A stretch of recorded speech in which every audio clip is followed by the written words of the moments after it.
UN Spacey Wolf Squadron. This is your Wolf Commander Wolf 10. I'm your werewolf. I'm here with half a crew right now. We are still waiting on the Lady of Valor to pop in, but she will be in late. But having this spot with me right now is Trooper FN 2525, the man with the unique FN, the man with the unique numbers. Again, Trooper FN 2525. Say hello, Trooper. Hey, what's up, guys? Trooper here. You guys ready? I'm ready. Let's get started. We're talking about a topic today that I've been mulling over for quite some time now. It I will cover an incident that happened basically 2 weeks ago, which is at this point has lost its meaning, but I'm going to bring it up anyways. Well, I'm also going to bring up some other incidences that has happened, and this is, of course, on all places, Twitter. Now, why do I bring up Twitter when I should, in fact, why I'm still on there is anybody's guess. But I'm just saying this could happen anywhere else. This could happen on Instagram. This can happen on any kind of social media where somebody will take your art and edit it to satisfy a certain demographic or satisfy themselves to pat themselves on the back to say that they did a good thing. But they messed up your art. This is called editing people's artwork without their permission. I'm going to give some examples. And I'm gonna really voice my distaste about this whole phenomena that's happening on social media when it comes to the art community. Let me welcome to the chat real quick with Brian Gilmartin with his famous line. As always, he knows me at this point. Everybody knows me at this point. But he says, "I can tell already the Will Commander will be on the warpath for this one." Not sure how much I'm going to say about this, but I'm definitely going to. I guess if we're going to talk about this, bouncing off each other, we're going to say a lot of things. Of course, we got Trooper Evan 2525 saying, "We was kings." Kangs. Melissa Harris will be with us. I'm sure she's called up to us by now, considering how much I let you guys wait. But she says, "I see you guys at 3:30." Mm-hmm. Simon Lee Oleki says, "Here we go. Oh yeah. Oh yeah." And he also adds, "I'm sure most people have gotten used to the stream being fashionably." As a matter of fact, it's the opposite. I'm gonna be transparent with you guys. Yes, I say we wait for the Lady of Valor to join us, but what I really like to do, I like to wait a little bit more so I can give everybody a chance to show up, so we can, we can get the chaos, you can get the beginning at least, or at least get the beginning part of the discussion as well. Mm-hmm. He also mentions that he's read some more Alita in the meantime, almost to the very finale of the whole series. Oh goodness! Nice. Congratulations. One of these days I gotta catch up on that too. Victoria Fagball has also shown up. She says, "I'm surprised that no one tried to shut down Twitter." Oh yeah. If there's ever a reason to shut down Twitter, it'll be that reason, definitely. I would shut down Twitter for that reason. So that nobody will be able to start messing with people's artwork. We also have Eloise Duado. She says, "Hello all. Tell everybody hello." And Sam Proctor says, "About to drive from work. Drive safe, buddy. Don't let us distract you while you're out there on traffic." Why did I make this stream? And what is the Will Commander really talking about? So let me give you the gist of what happened to this one instance. For those who have followed Clownfish TV, they did a video about it. They covered it. There was this Japanese artist that did fan art of Sonic, Knuckles, and Tails, anthropomorphized. Mostly, they changed them from animal to human. Basically, not necessarily changed it, but they designed them as if they were a human, like everybody else have done in the past. No matter what race you make of them, really. Like I've seen human Sonic before. I've seen human Amy. I've seen human Tails. Dare I say it, I've seen even furry Tails, not necessarily anthropomorphized Tails or anything like that. Let me make the distinction. I mean, when I talk about When I talk about anthropomorphized, I mean looking like Star Fox. Oh, okay. You know what I'm saying? You Hmm. see anthropomorphized Tails, Sonic, whatever, you know, Shadow. And what I mean by Zootopia style, cute, cuddly animals that just happen to walk like us and be the same, short people, Hmm. being short people basically. Some overzealous white quote unquote lesbian girl took it upon herself to change the skin tone of Knuckles. Mind you, Knuckles in the original artist's post made him white, but she saw her duty, saw fit that it was her duty to make Knuckles black. Now where now I don't know where this thought process came from about the whole idea of Knuckles being black, other than when you played Sonic Adventure 1 or at least Sonic Adventure 2, majority of majority of the characters theme songs or music related to them. In the case of Knuckles, it's rap music, of course, hip hop music. I Hmm. don't I don't know why. I don't know why what was their choice. They could have went metal with Knuckles. They could have gave Knuckles any other type of music cues like jazz and all that stuff. But that doesn't really clues us in that he's black. I never thought that.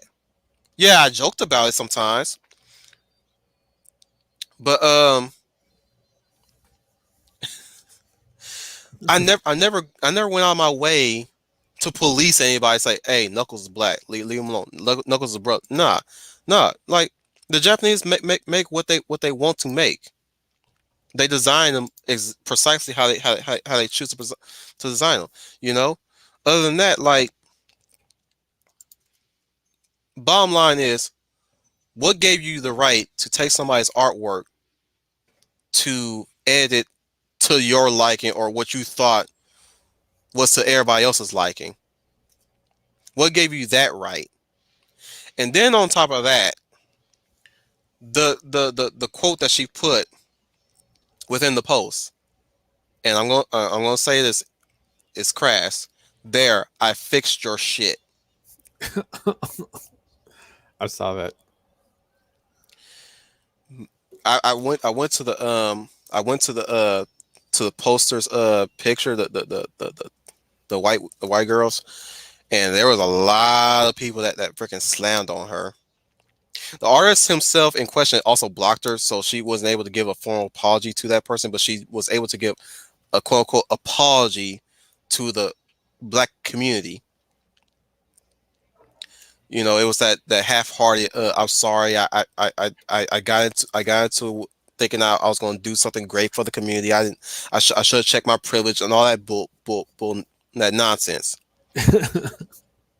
Sorry, I'm stuttering. I'm a little hungry, but I'm gonna try. I'm gonna soldier through, guys. I'm soldier through. I'm not starving, mind you. I'm soldiering through. But anyways, now I Hmm. will give her this, and I'm also going to credit uh Clownfish, because Clownfish did bring up the fact that she did apologize. If this was me that did the artwork and she did that to me, which I'm not in the business of blocking anybody unless they say something really freaking messed up, Hmm. or they not really they say something so messed up that you pretty much close the door on any chance of having a conversation with me. But she said that to me, or at least like apologize to me. Um, I would say this: apology accepted. There's the door. In the case of her apologizing to the black community, my response will be apology heard, not accepted. That's me telling her, okay, it's good that you apologize. To shit apology, because you're thinking that you're apologizing to every like I even happened upon a cosplayer, a black cosplayer, mind you, who voiced their disgust about that too. That completely voiced their disgust about that. Like you should have created your own character. A lot of people have said that you should have did your own version of Black Knuckles. Hmm. You didn't have to go and edit somebody's work.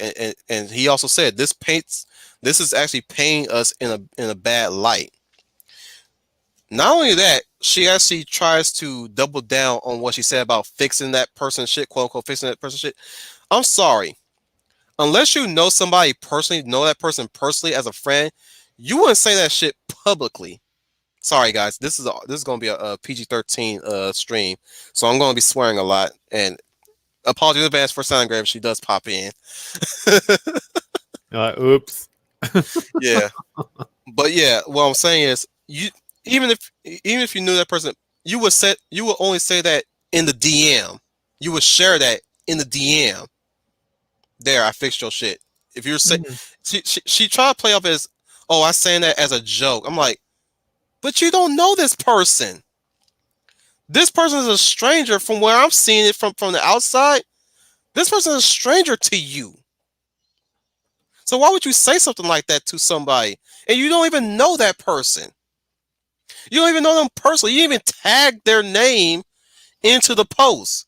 You said, there, I fixed your shit. So smug, as if they did something wrong. Oh yeah. I'm like, seriously. If you really was on the righteous path, as they like to view themselves, I'm not gonna go ahead and call him a pink hair SJW because I don't think she's fully there yet. But still, like, Right. what is that? That, my friends, is some construction. But you're good. I got so I'm so pissed off that I sprung a leak. It's one of those. It's like it was you last week. It's me this week. So I'm messing with you. Mm. Now that's just one incident I want to put emphasis on, but I've seen this happen to another artist that I follow. I'm not gonna bring up their name to protect their identity, of course. But they did a fan art of Betty Boop. Really good rendition of Betty Boop, mind you. Very sexy Betty Boop. Somebody took it upon themselves to alter the skin tone, which I was like, why? Why would you do that? Just to prove a point. That's basically what they're doing. They're proving a point. Like Betty Boop was originally black. She was colored black. Uh, maybe if you can bring up the evidence, which I didn't see no evidence of that. From what I've seen when I was a young tyke, when I saw Betty Boop episodes, she was pale white. Heck, even Toots from Drawn Together is basically a reference of Betty Boop, which she's pale white. Sorry, guys. no, you're good. Yeah, you distracted me with your private comment. But anyways, I'm like, at the end again, at the end of the day, you don't do that to somebody else's art. That there's a lot of people don't know there's an unwritten code that you don't do in the art community. You do not take anybody's artwork and edit it without their express consent slash permission. They're both one and the same. I don't care. You don't do that. You always ask them first. Can I change the color on this with your permission? You know what I'm saying? Especially if you want to test out your coloring skills with that person's art, or you want to try out any techniques. Yeah, or just buy a coloring book. I mean, they're all over the place. I mean, the whole point is, if you like the art, respect it. If not, ask permission. It's that simple. Hmm. Another thing, what's funny was this is not the first time that's happened to this artist too. It's been twice that has happened. I forgot what other character they did that to, but the Betty Boot one was the one that really stung me the most. That's the one that I can vividly remember. But they did that twice to that person. And I'm like, this needs to stop.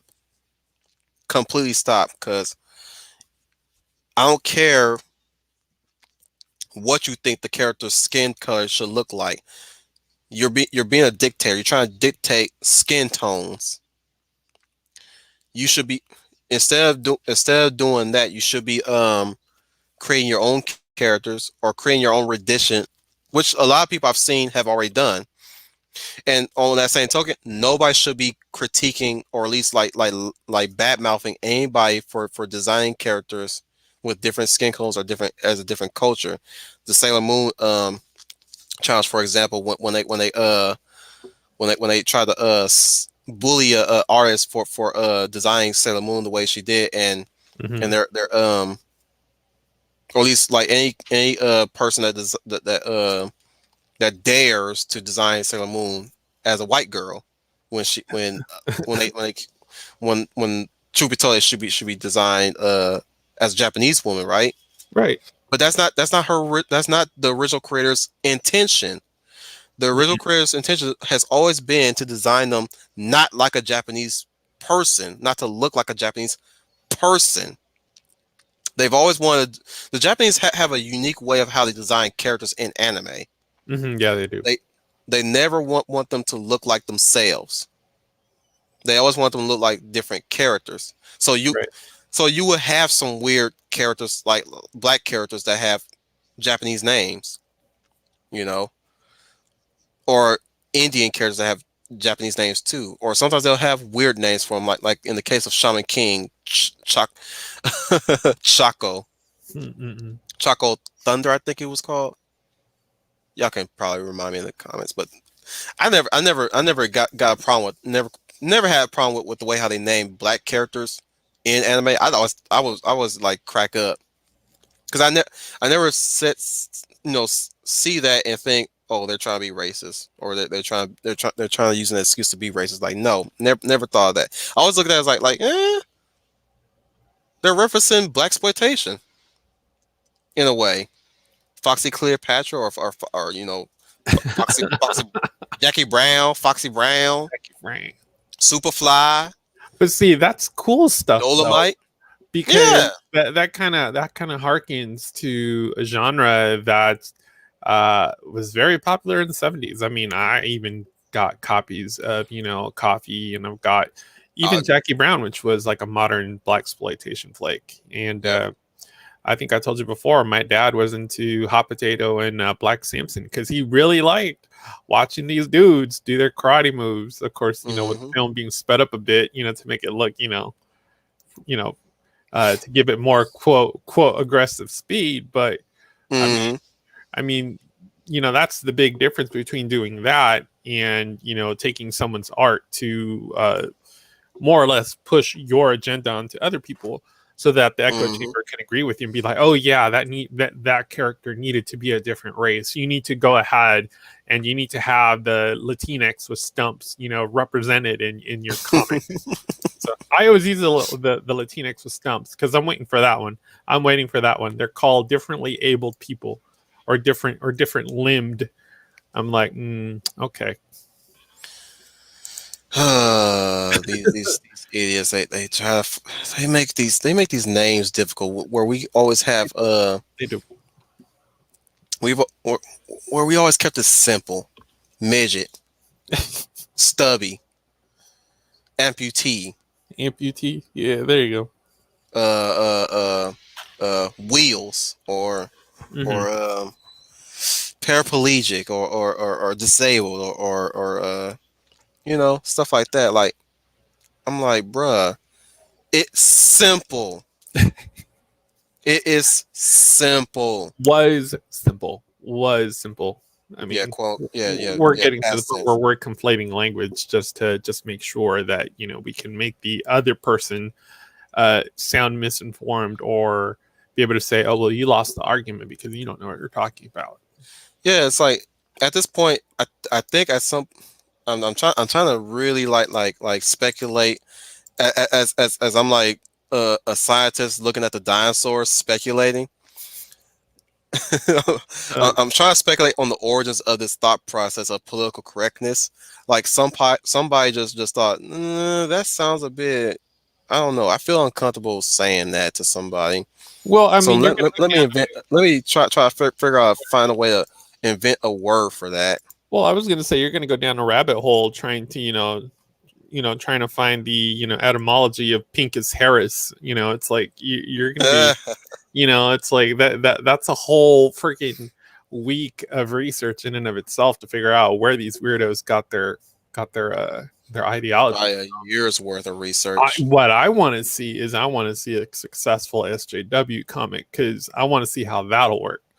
Oh, Um, that'd be funny. like how it's like how do you make that popular? I don't understand because as far as I can tell, like the most popular character to date that has had any success is a ripoff of a Grignac. So it's like, oh, my navigator has no hands. You can't say his name because you have a mouth, and Hey, stuff. Maddie and Greeny, Yeah, they're here. And hello, Melissa. As always, she's been busy with the comments. But yeah, oh man, Sugar I'm, I'm, Hill. I'm, I'm, still, Yeah. I'm still gonna keep talking, but like I want to really dig into their comments real, like so badly. Mhm. But I mean, what Silent Hill? Sure, Sugar Hill reminds me. Well, no, I'm thinking New Jack City. That's what I'm thinking of. uh, basically anything involving freaking Wesley Snipes. Yeah, right. No, what really bugs me about this whole thing is like the moment you present a a race swap of a character design in a show or a comic, they have this idea that this is what the character's supposed to be now from now on. Like, say for instance, if in the case of Supergirl, Jimmy Olsen being black, so apparently now we're supposed to make Jimmy Olsen black in the comics. No. Well, I think what it is it's another excuse to be able to say, "Oh, well, see, we're injecting diversity into our story," and it's like, well, that's great, but Jimmy Olsen has friends. Jimmy Olsen has a girlfriend. Jimmy Olsen has a life outside of work. For all I Hmm. know, some of those friends are of different backgrounds. Why not go there? Why do we have to go ahead and rewrite an entire character just to more or less be able to say, oh, look, I'm enlightened. I've taken something and remade it in our image. We have the technology. It's like, okay, well, I get that, but why don't you make something I want to read and something memorable? It's that's kind of where we're going with Superman. I mean, essentially, that's where we're going with this next Superman flick, which I have no problem. I mean, I don't like New 52, but I mean, that's kind of where we're going to go. And I can tell you that the ticket sales aren't going to be that great, but Hmm. it is what it is. Let's Uh, let's swing it back. Let's swing it back to art for yeah, now. because what I was going to Because say was a good Green example. just also Green also brought up the whole making characters wait, and I want to talk about that too. But finish what you were saying. I was going to say like a good example of where uh, fans and studio artists come to like a happy agreement was with Sonic. Hmm. I mean, that was one of those things where it's like that's not Sonic, and it's kind of like the writers and the people behind the film. They're like, yeah, you're right. It really isn't. So I mean, it made money. So I mean, it's not Hmm. like they were trying to reinvent the Again, wheel. I hope that company. I was saying I'm hoping that company um was able to reopen again because I heard they were able to fix their bankruptcy because But yeah, no, that I movie get what you're sold out. saying. Yeah, I get what you're saying. With certain people taking someone's art and either quote blackwashing it or yellow washing it or some form of color washing to make themselves feel important. Justified. That's fine if you want to be important, but Hmm. if that's going to be the thing, make your own art. Come up with something exciting. Capture the Yeah. imagination. Speaking of So which, let me swing it back to the oh, excuse me.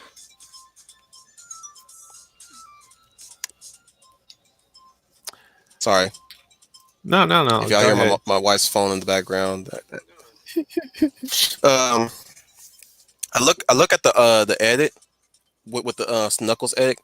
It's a terrible Mhm. edit to be had too. she basically she basically made a Negro from the minstrel era. Yeah, So more or yeah, less. not More or not o- less. not o- not only you fix somebody's shit, but you made it look shittier with that kind of edit. Yeah.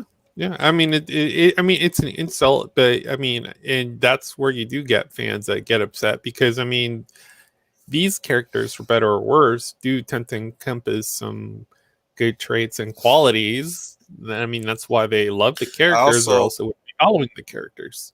Again, thank you, So, Clownfish, for also bringing this up because there was an incident where there's a there's this has also been happening too. A call to arms to change a character's skin tone because they're quote unquote not the right skin tone. Some people were attacking an artist for a Catra fan art from Nura. mhm. There has never been no established information to suggest that Catra was of any other race other than furry cat person. And they're trying to mention that Catra's a POC. I'm like, look here, bitch. I ain't hear Per- no kind of accent of any kind from Catra other than white girl. person of character? No, my mistake. You know what I'm saying? Right, Second of all, the color is fur on her skin. right. So basically the color is all you gotta do is look at your house cat. If you own a cat, if you own a house cat or any other house cat, Hmm. it's fur. I So think I've her said that. so shouldn't that suggest that her fur would be orange or goldish? They even I like how Geeky Sparkles mentioned that how lighting works on color when the Hmm. sun touches the skin tone. You know, Hmm. nobody ever took to thinking that like you step outside, your skin color changes depending on the light, or at least the skin reflects off the sunlight in different in more ways than one. Hmm. I could be completely dark skinned, like super dark chocolate, which I'm not. I'm caramel. Oh Okay, no. Oh I'm no. I'm caramel. When I Oh, you're step Toblerone. outside, You Toblerone, or is you what's the other I'm one? just saying, when I step outside and the sun hits my skin, you would mistaken me for either Filipino or Mexican. That's just the way it is.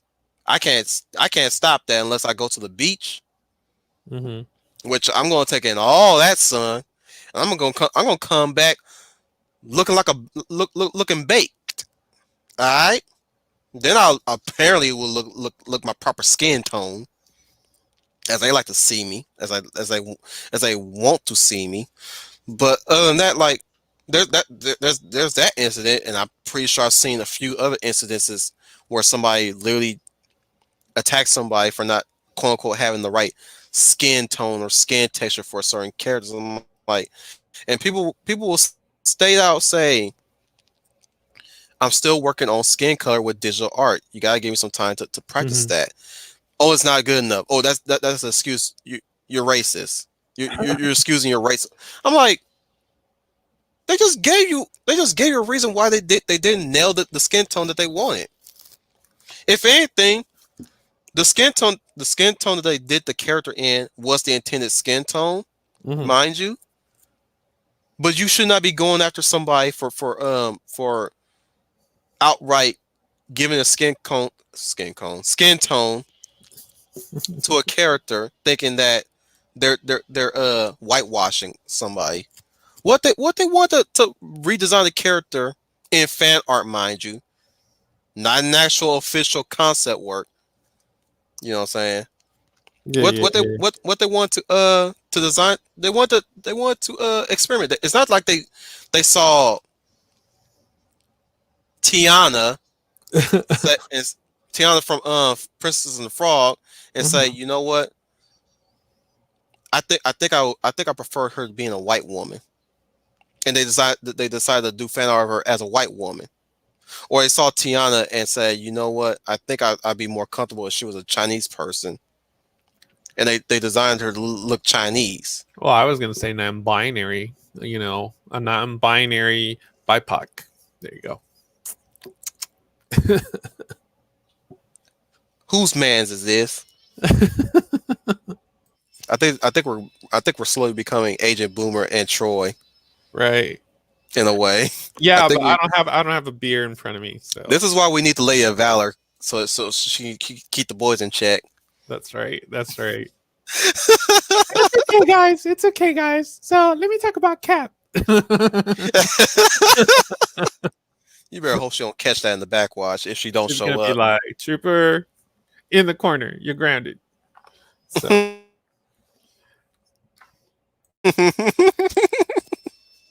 so Mad Nui, do you really want me to answer that question? Because I'm not you're answering pretty that much.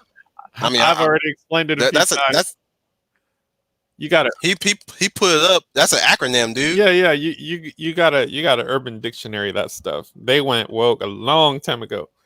So Oh, Urban Dictionary. Oh man, I yeah. thought Urban Dictionary was edgy dictionary. Oh, Now they it's went not woke. edgy anymore. It's not edgy anymore. I mean, you can find a whole bunch of stuff on there that's like completely woke.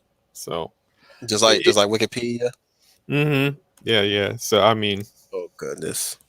well, yeah, because you have to So have someone. nothing else sacred. You have to have, you have to have a resource to explain it to the normies as to, how they're oppressed and how they're, uh, what do they call that? I remember looking up Halle Berry's wiki on Wikipedia, and they mentioned woman of color. I'm like, oh no, bitch, slow your roll. Should be woman of some color. There you go. No, first That'll really get some people going there. Like, wee. one of the few black women to receive, not woman of color. Mm-hmm. Even looking up a celebrity that passed away probably a year or two ago, Mm-hmm. talking about how she was doing it. Like I don't think she mentioned anything about Latinx. I think I think that was an edited entry in her wiki profile. Mm-hmm. I'm like, I look at the date when she mentioned when they quoted her. I'm like, that word was not invented around this year, so stop that. Stop. You mean you're not beep bop boop? Boop boop beep doo. Since we're on freaking baby Right. boop. Right. That's gonna be my pronouns. Boop boop be doo. My pronouns are super and hero. So Shit. Excuse me. So I'm so so hungry. I'm feeling with stuff and feeling with stuff I shouldn't be feeling with while I'm streaming. So I don't catch outside noises that I need to. oh me too. Oh me too. I mean, if you've been keeping them with MeWe, you've seen my adventures. So Matt Newey also voicing like my my proclamations about these idiots. yeah. He says, "Man, these fuckers are." Yeah, yeah. I'm not censoring myself today. But he says, "Man, these fuckers are obsessed with labels." Like, yeah, I Right. said that I said that like what 2-3 years ago. Like for some people who demand that they not be labeled by anything from one side, they sure are obsessed with all kind of labels. Yeah, They they are are. the antithesis of what they supposed to be preaching about, and they are a Well, cult. Well, the thing is, and I've tried to explain it to people. I mean, we're very visual creatures. I mean, that's how we're able to make sense of the world. The sky is blue. A table is I guess we flat. can. It's a pencil can be sharp. We have labels for things so that when I convey an idea to you, you and I both know what I'm relaying, or Mm-hmm. hey, that's a really nice, gray shirt. It's like we associate things with either color, shapes. I mean, this is all like super basic, elementary type, schooling. But now we've gotten to the point where we need to kind of change a term or alter something just enough to sound edgy. And edgy then goes to beyond all reason. And that's kind of where we're at, because I mean, now we're taking other people's art and we're like, oh, I just injected color to it. You're a racist. But to be perfectly honest, you're going to see a lot of that. But I think the way anime artists have really reacted to what's going on is fantastic. Yeah, there was that one Yeah, tweet they're not engaging with it. about warning Yeah. people about people like this. They Yeah. have taken a stand on that situation. I forgot what they said to look out for, but Oh yeah. let me list off some minor examples, like those who have pronouns like they, them, and all that stuff, or they will attempt to Sure. silence you or try to bully you, Yeah. and and people are all like, oh, they could have worded it a little bit, like shut your ass up and sit in the back. Ain't nobody talking about no, they could word, but you need to be telling that shit to those who are bullying these people. Oh, you guys need to worry better if you don't want to sound like you're a bully. That would be articulating. You want to articulate it in a way that conveys meaning, but in order, to be articulate, it means that you have to you have to practice some form of primacy that is associated with a certain demographic. And I'm thinking to myself, no, I think it's being a person of reasonable intent to be able to convey an idea. It has nothing to do with supremacy this or supremacy that. It has everything to do with, that's how we communicate. It's how we interact with people. It's how we make friends. It's how we, learn if we like similar things or if we don't. And, Let me address Brian Gil Martin. yeah. She she should have apologized to the artist for messing with that picture, not for the white privilege. Like I said, like I mentioned earlier in the stream, Yeah. the original artist already blocked her, so she didn't get that chance. Which poo poo on her because she started it. So that's how the artist chose to deal with her, Oh, and the rightfully black so glorious. because if anything, I'm gonna give you my speculation as to why they did that to protect. First and foremost, I would like to think that they blocked that person to protect their artwork. Oh, absolutely. And also, I Because mean, if you think about it, it's also to keep that from populating the stream with actual, fans and start um really, I mean, if you think about it, it's about protecting the fandom they already have. Because you start alienating the fandom, guess what? You start getting different opinions, and that's how it starts. get this, Huh. did you just assume my race? That's right. That's right. She said, "Yeah." Brian Gilmar says, "What gets me is how she seemed to assume the artist was white. That's their go-to. They got a hate That's boner a for white default. That's a people. I default. swear, That's that's default the mode. default hate boner." That is. It is. It's what is that? Nightmare fuel. Hmm. Because you can't actually have other people being creative, if not more so than what they would consider a creative person. So Dang, Brian Gilmar dominating the chat. He's saying some really nifty stuff right here. He says these skin tone alterations are just lazy hack jobs. If you want a black version of a character, make one of your own. Yeah, yeah. I've seen some of those quote unquote alterations, and dare I mhm. say, I've seen in many other not safe for work art sites with these ads. Be like, I Half say of them for work, good, just don't get caught. half good, half just I don't know, man. This don't look right. You know what I'm saying? I've seen some alterations. I'm like, ugh, this looks disgusting. Be like, oh, I didn't know she could do all that. Okay. Samuel Lee Olaki mentions One Punch Man has black also when I talked about black characters Mhm. in anime.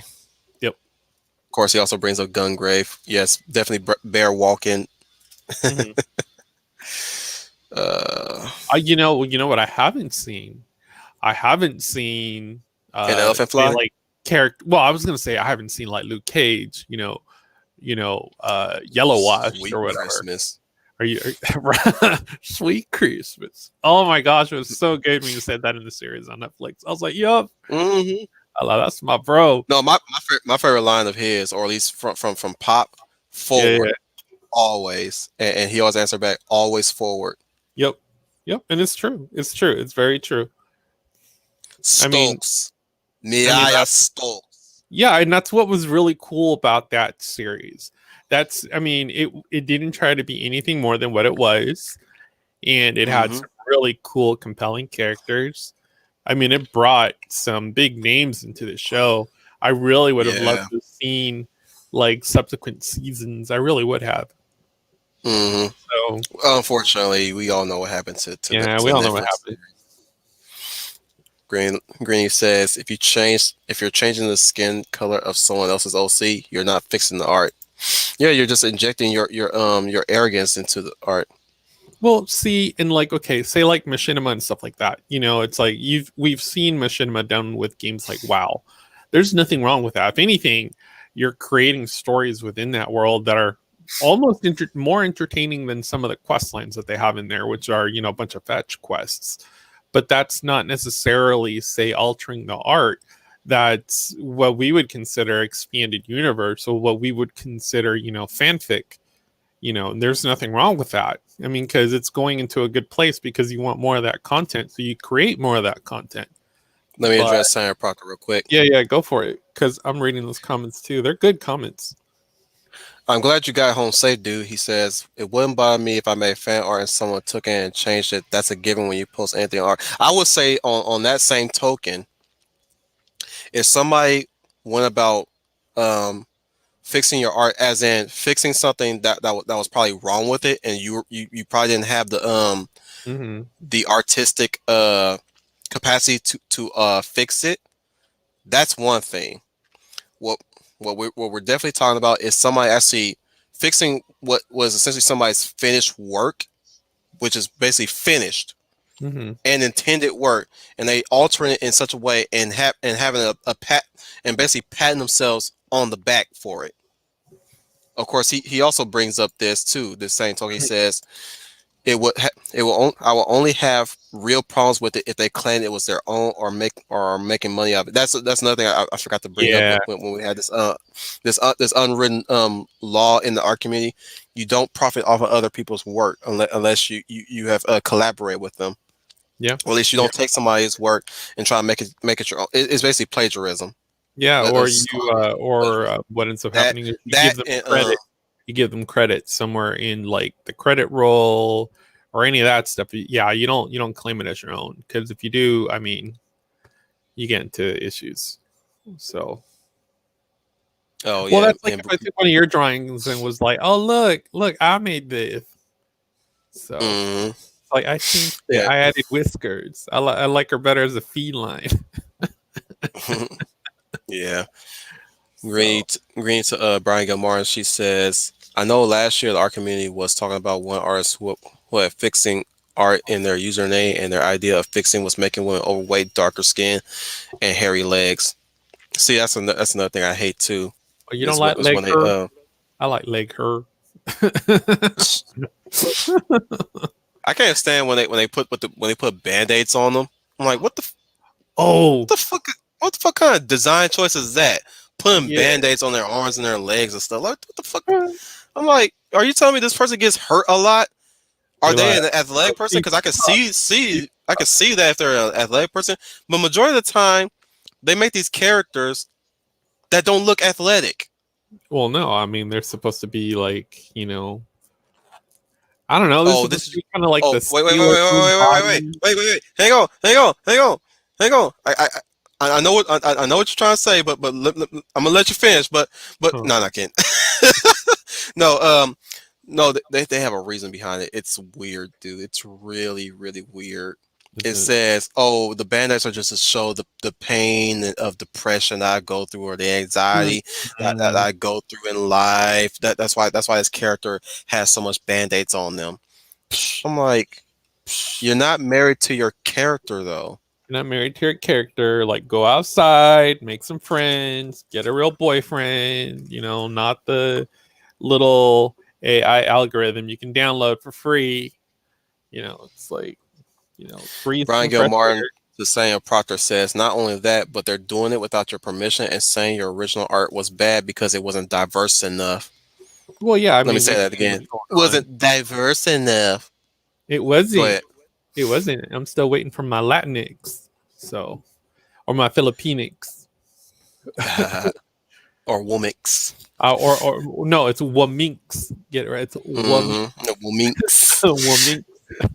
Because Greeny to you got women with a Y, and let me explain it to the chat. Okay, so when you do women with a Y, so WOMYN, you're including uh, women of color, and you're including other categories that fall within that. Now, if we're including the demographic that may not like what came with, how do they say it in the car world? OEM parts.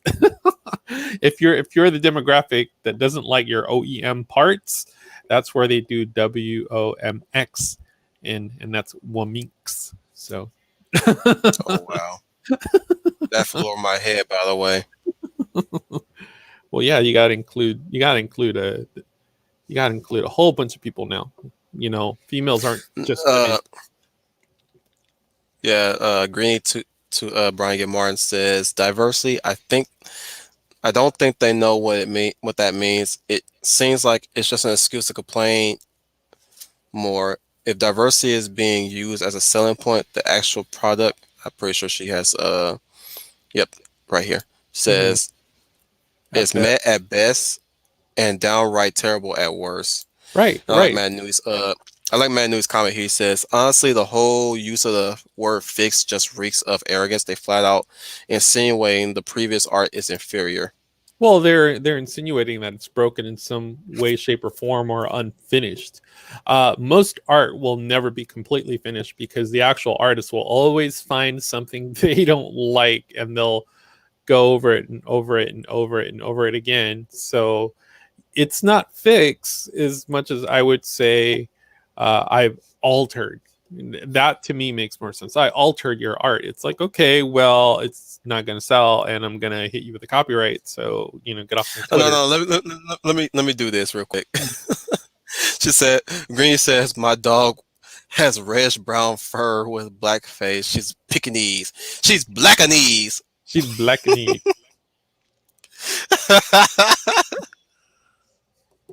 That's okay. My cat is super straight. He came out last week. I was so proud. Ooh, you know what, Greeny?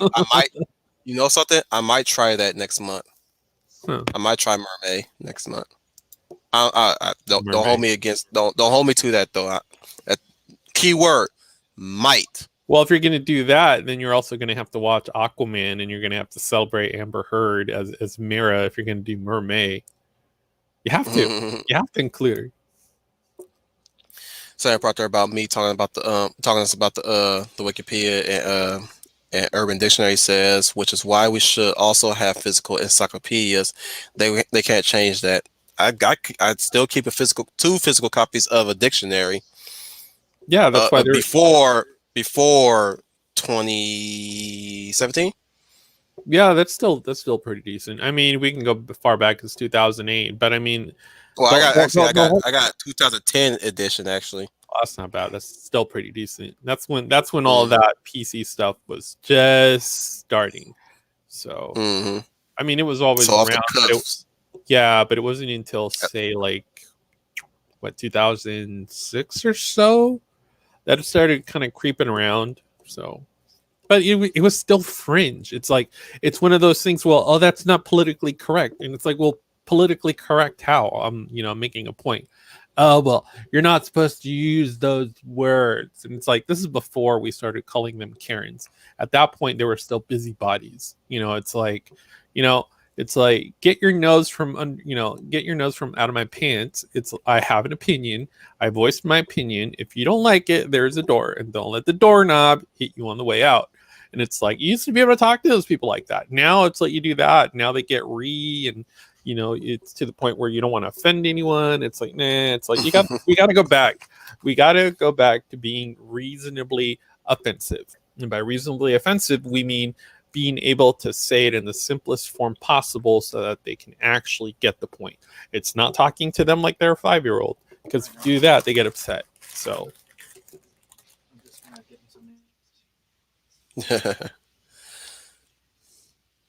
Excuse me, guys. yeah, Samuel Olaki. Thank you for joining us. today, and see you next week. Actually, so take care, buddy. Everybody, wish everybody a good night. And we have the Lady of Valor here. Hello, Lady of Valor. Hello, hello everyone. Hello, Commander. Hello, Trooper. Hey, what's up? All right. Very busy day today, Commander. So that's why I'm a little late. So It's, wherever you it's, started on, continue. I'll get well, you up to speed to what we were talking about. we were talking about the aerodynamics of Captain America's deltoids. Oh wow. Oh, But all, I all came in right at the serious, right time then. all seriousness though, just Mhm. basically just me ranting and raving about how somebody had took somebody's artwork. I'm pretty sure I got you up to speed about this one weeks ago, but somebody had took somebody's Sonic art and changed the skin tone of Knuckles. We went on a rant about that. I also mentioned another artist that I follow. He did a good fan art of Betty Boop, and somebody took his art and changed the skin tone to Betty Boop from pale to to a darker skin tone, claiming that originally because they have information on hand to fight somebody with, she was black, or at least she was dark skinned Of course. before she became iconically pale white. Which again, if it's not really the official design of the character, it don't matter. If it did, Superman's cape would still been orange. His boots would have been yellow and orange. His trunks would have been orange, and his whole all his blue concept everywhere from his legs to his biceps would have Mhm. been light blue, and his S would have been a different S.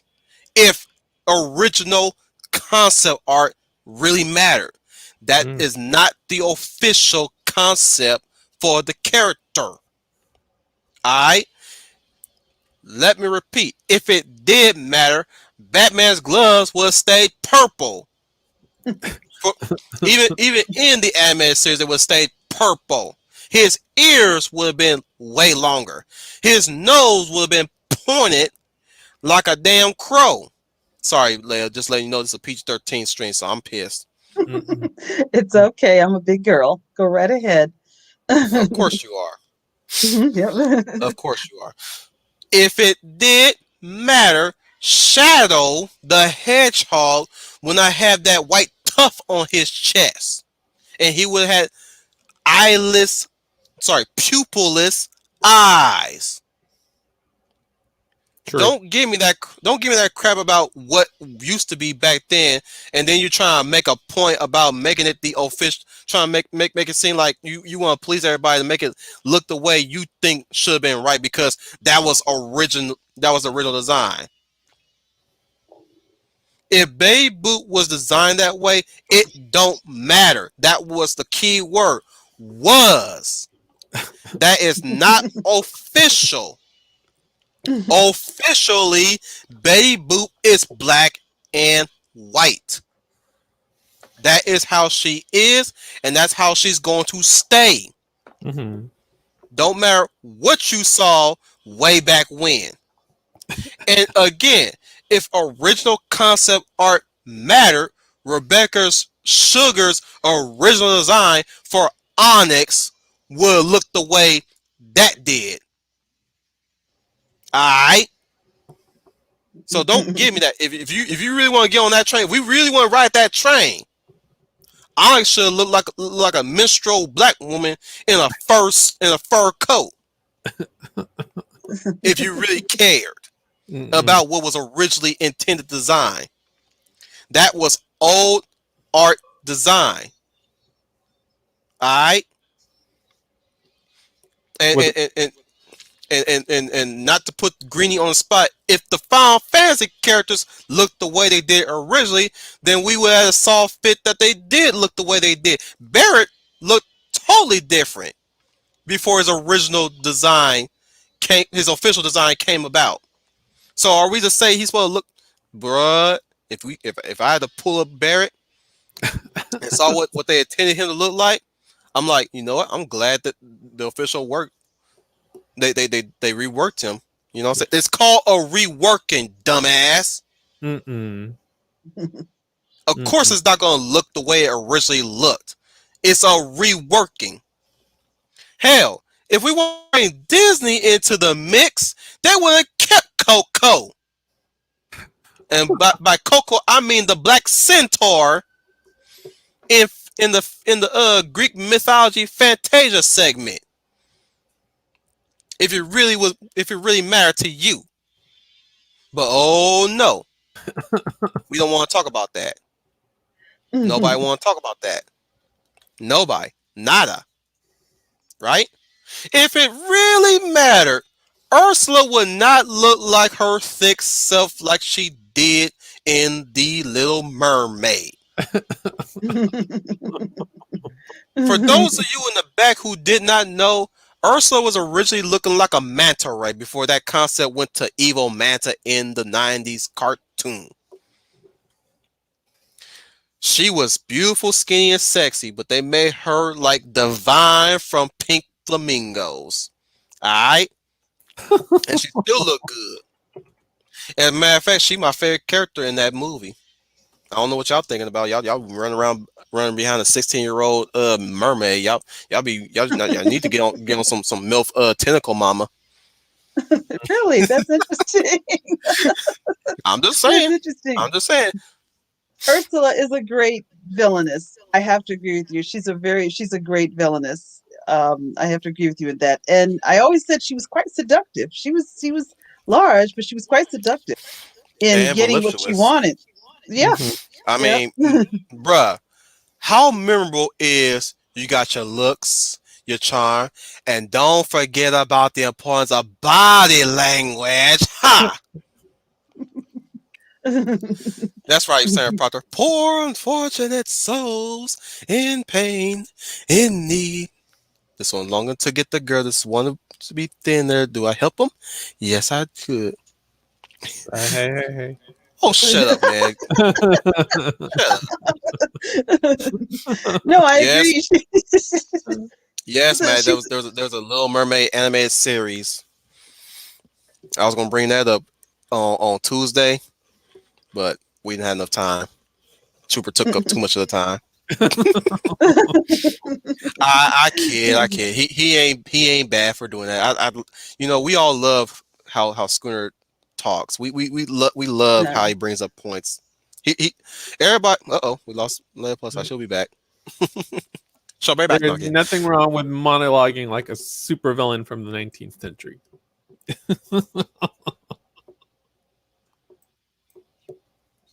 Like coming to you live from an undisclosed location in the center of the earth with good Wi-Fi. Exactly. And the lovely Lady of Valor. So Oh yeah, she's back. What Sorry I was about gonna say. that. I lost my train of thought. Go ahead, Leia. I know you want to add When I something to. when I popped up from it, you were talking about Scooney, and actually, I enjoyed Scooney's list or conversation. I enjoy all of you. I like what each and every one of you bring to the table. You all have different personalities, ways of expressing yourself, and that was a great stream, by the way, Commander. I meant to put a note in there that I really enjoyed myself, and it was a Oh lot of yeah. fun. And I had no problems with his list because a lot of the things on his list I had on my list as well. So I was okay Oh with my wow. time being a little oh short wow. because Okay. I had some favorites of his was on mine. So I thought Oh it was cool. cool. We could cover it in one swoop. But it was a lot of fun, Yeah. Trooper, and he was great. Yeah, I missed it. I had a whole bunch of what is it? Bathroom ripping problems.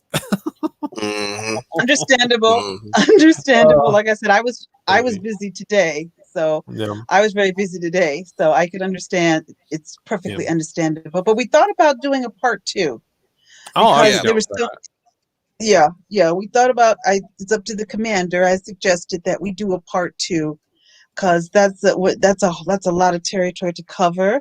And then if you want to Hmm. come trooper, I'd be very interested to hear what your list would be of favorite shows over different decades.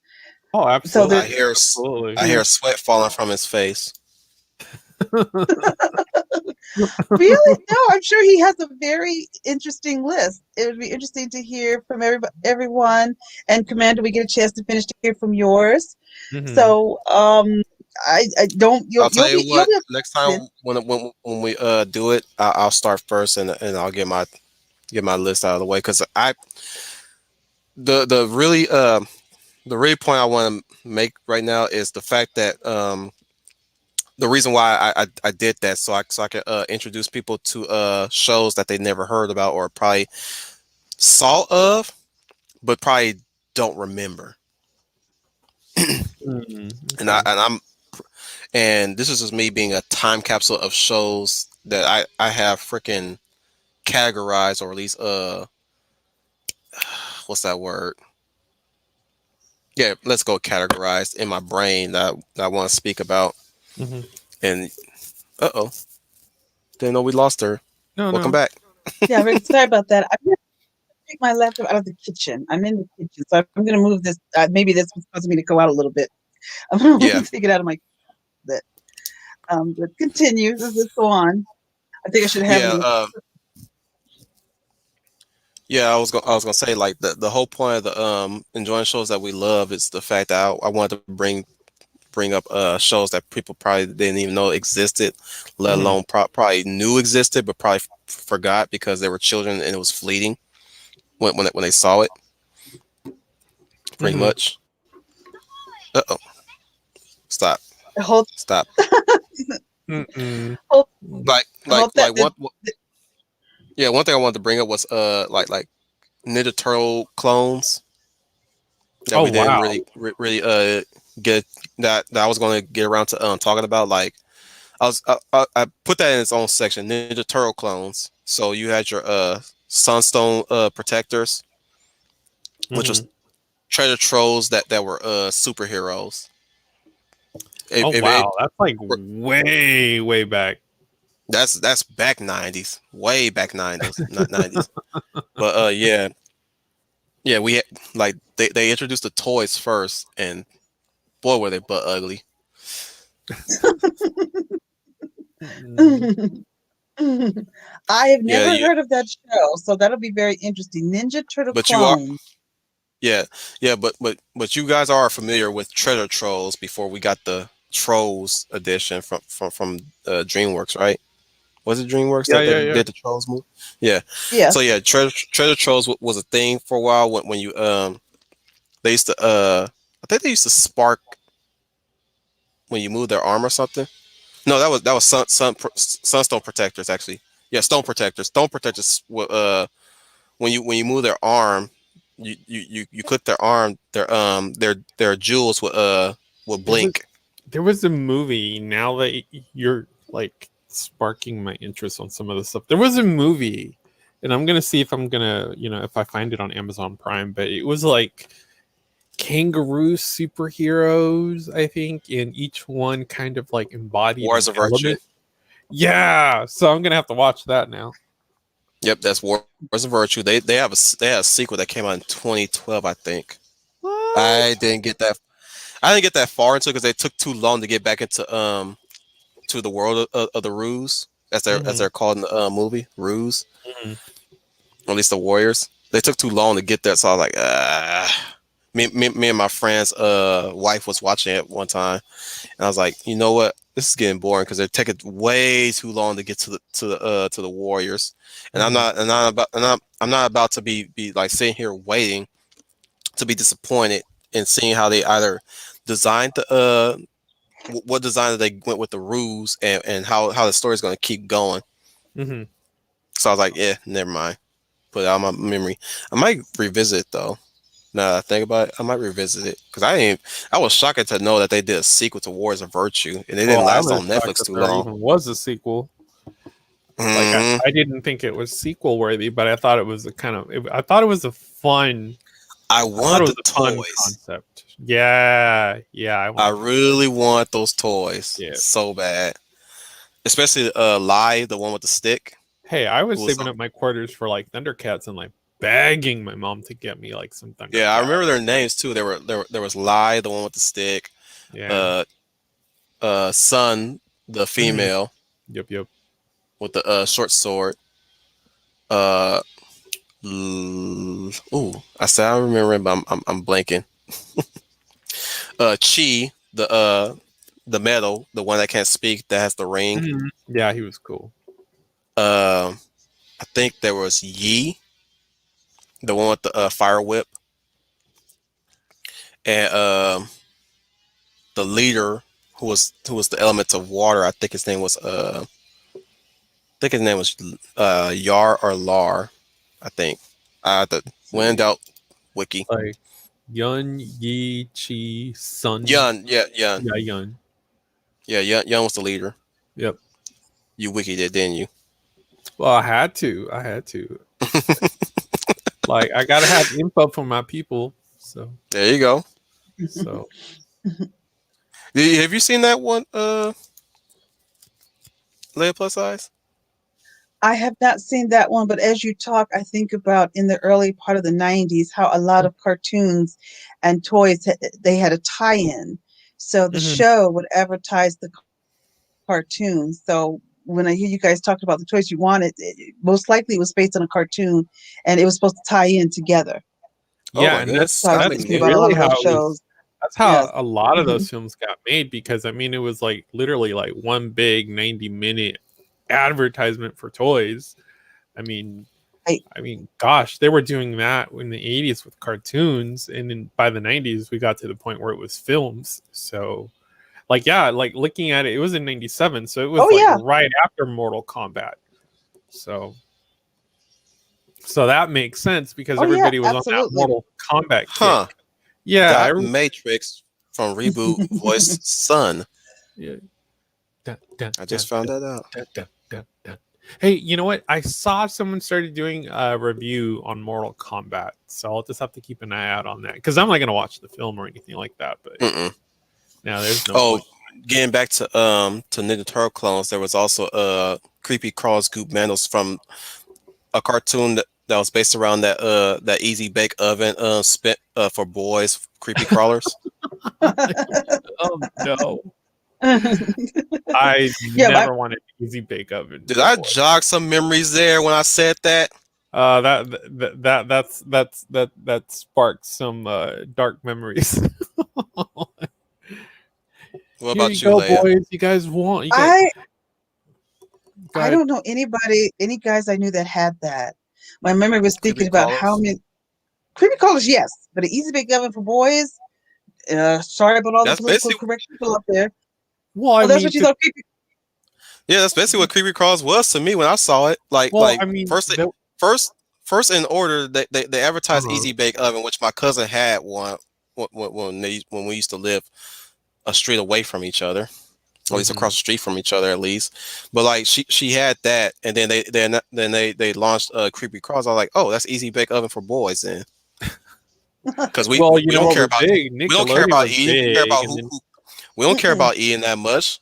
Women slime was do, big too. It was all about apparently. slime. Yeah, apparently that's how they could like, get through to boys. Oh, look, that's so gross. Like, yeah, no, I was never into Hmm. gross. I was never into They gross. squirmy. They Yeah. they squirmy and wormy and purple and green, the greatest little creatures that you ever seen. Creepy crawlers, Oh my god, creepy yeah, They because were all. crawlers. that's bringing back some really terrible memories. Like, Yeah, and then after that they launched Goop Mandos, which that's what the cartoon was based around. They even had apparently I found out they had cards for Goop Mandos. mm, So you had one that was a samurai essentially, at least a ninja. You got one that had rings, one that had springy arms, that kind of had this crazy Deadpool esque like personality that I guess I think at some point he breaks the fourth wall here and there. What's another one? I think another one that was like a soldier or something. They always had these these quote unquote stereotypical, I don't call them stereotypes, but stereotypical design characters for these type of shows, like the war torn soldier kind, the samurai or Chinaman type, or the designated black character, stuff like that. Of course, we got later on. We had Street Sharks, as Manuel mentioned. Street Sharks was one of me and my brother's favorites. And on the same lineup there was Extreme Dinosaurs. That I was remember. I yeah, remember Extreme those. Teeth, Yep. claws, muscles, and jaws. That was the toy commercials line.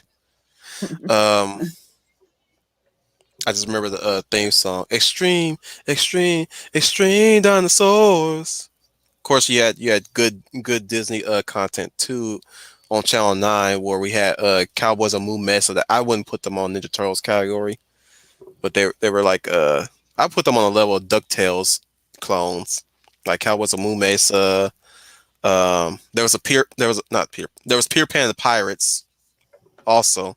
I was gonna bring up Peter Pan and the Pirates, which that was my favorite.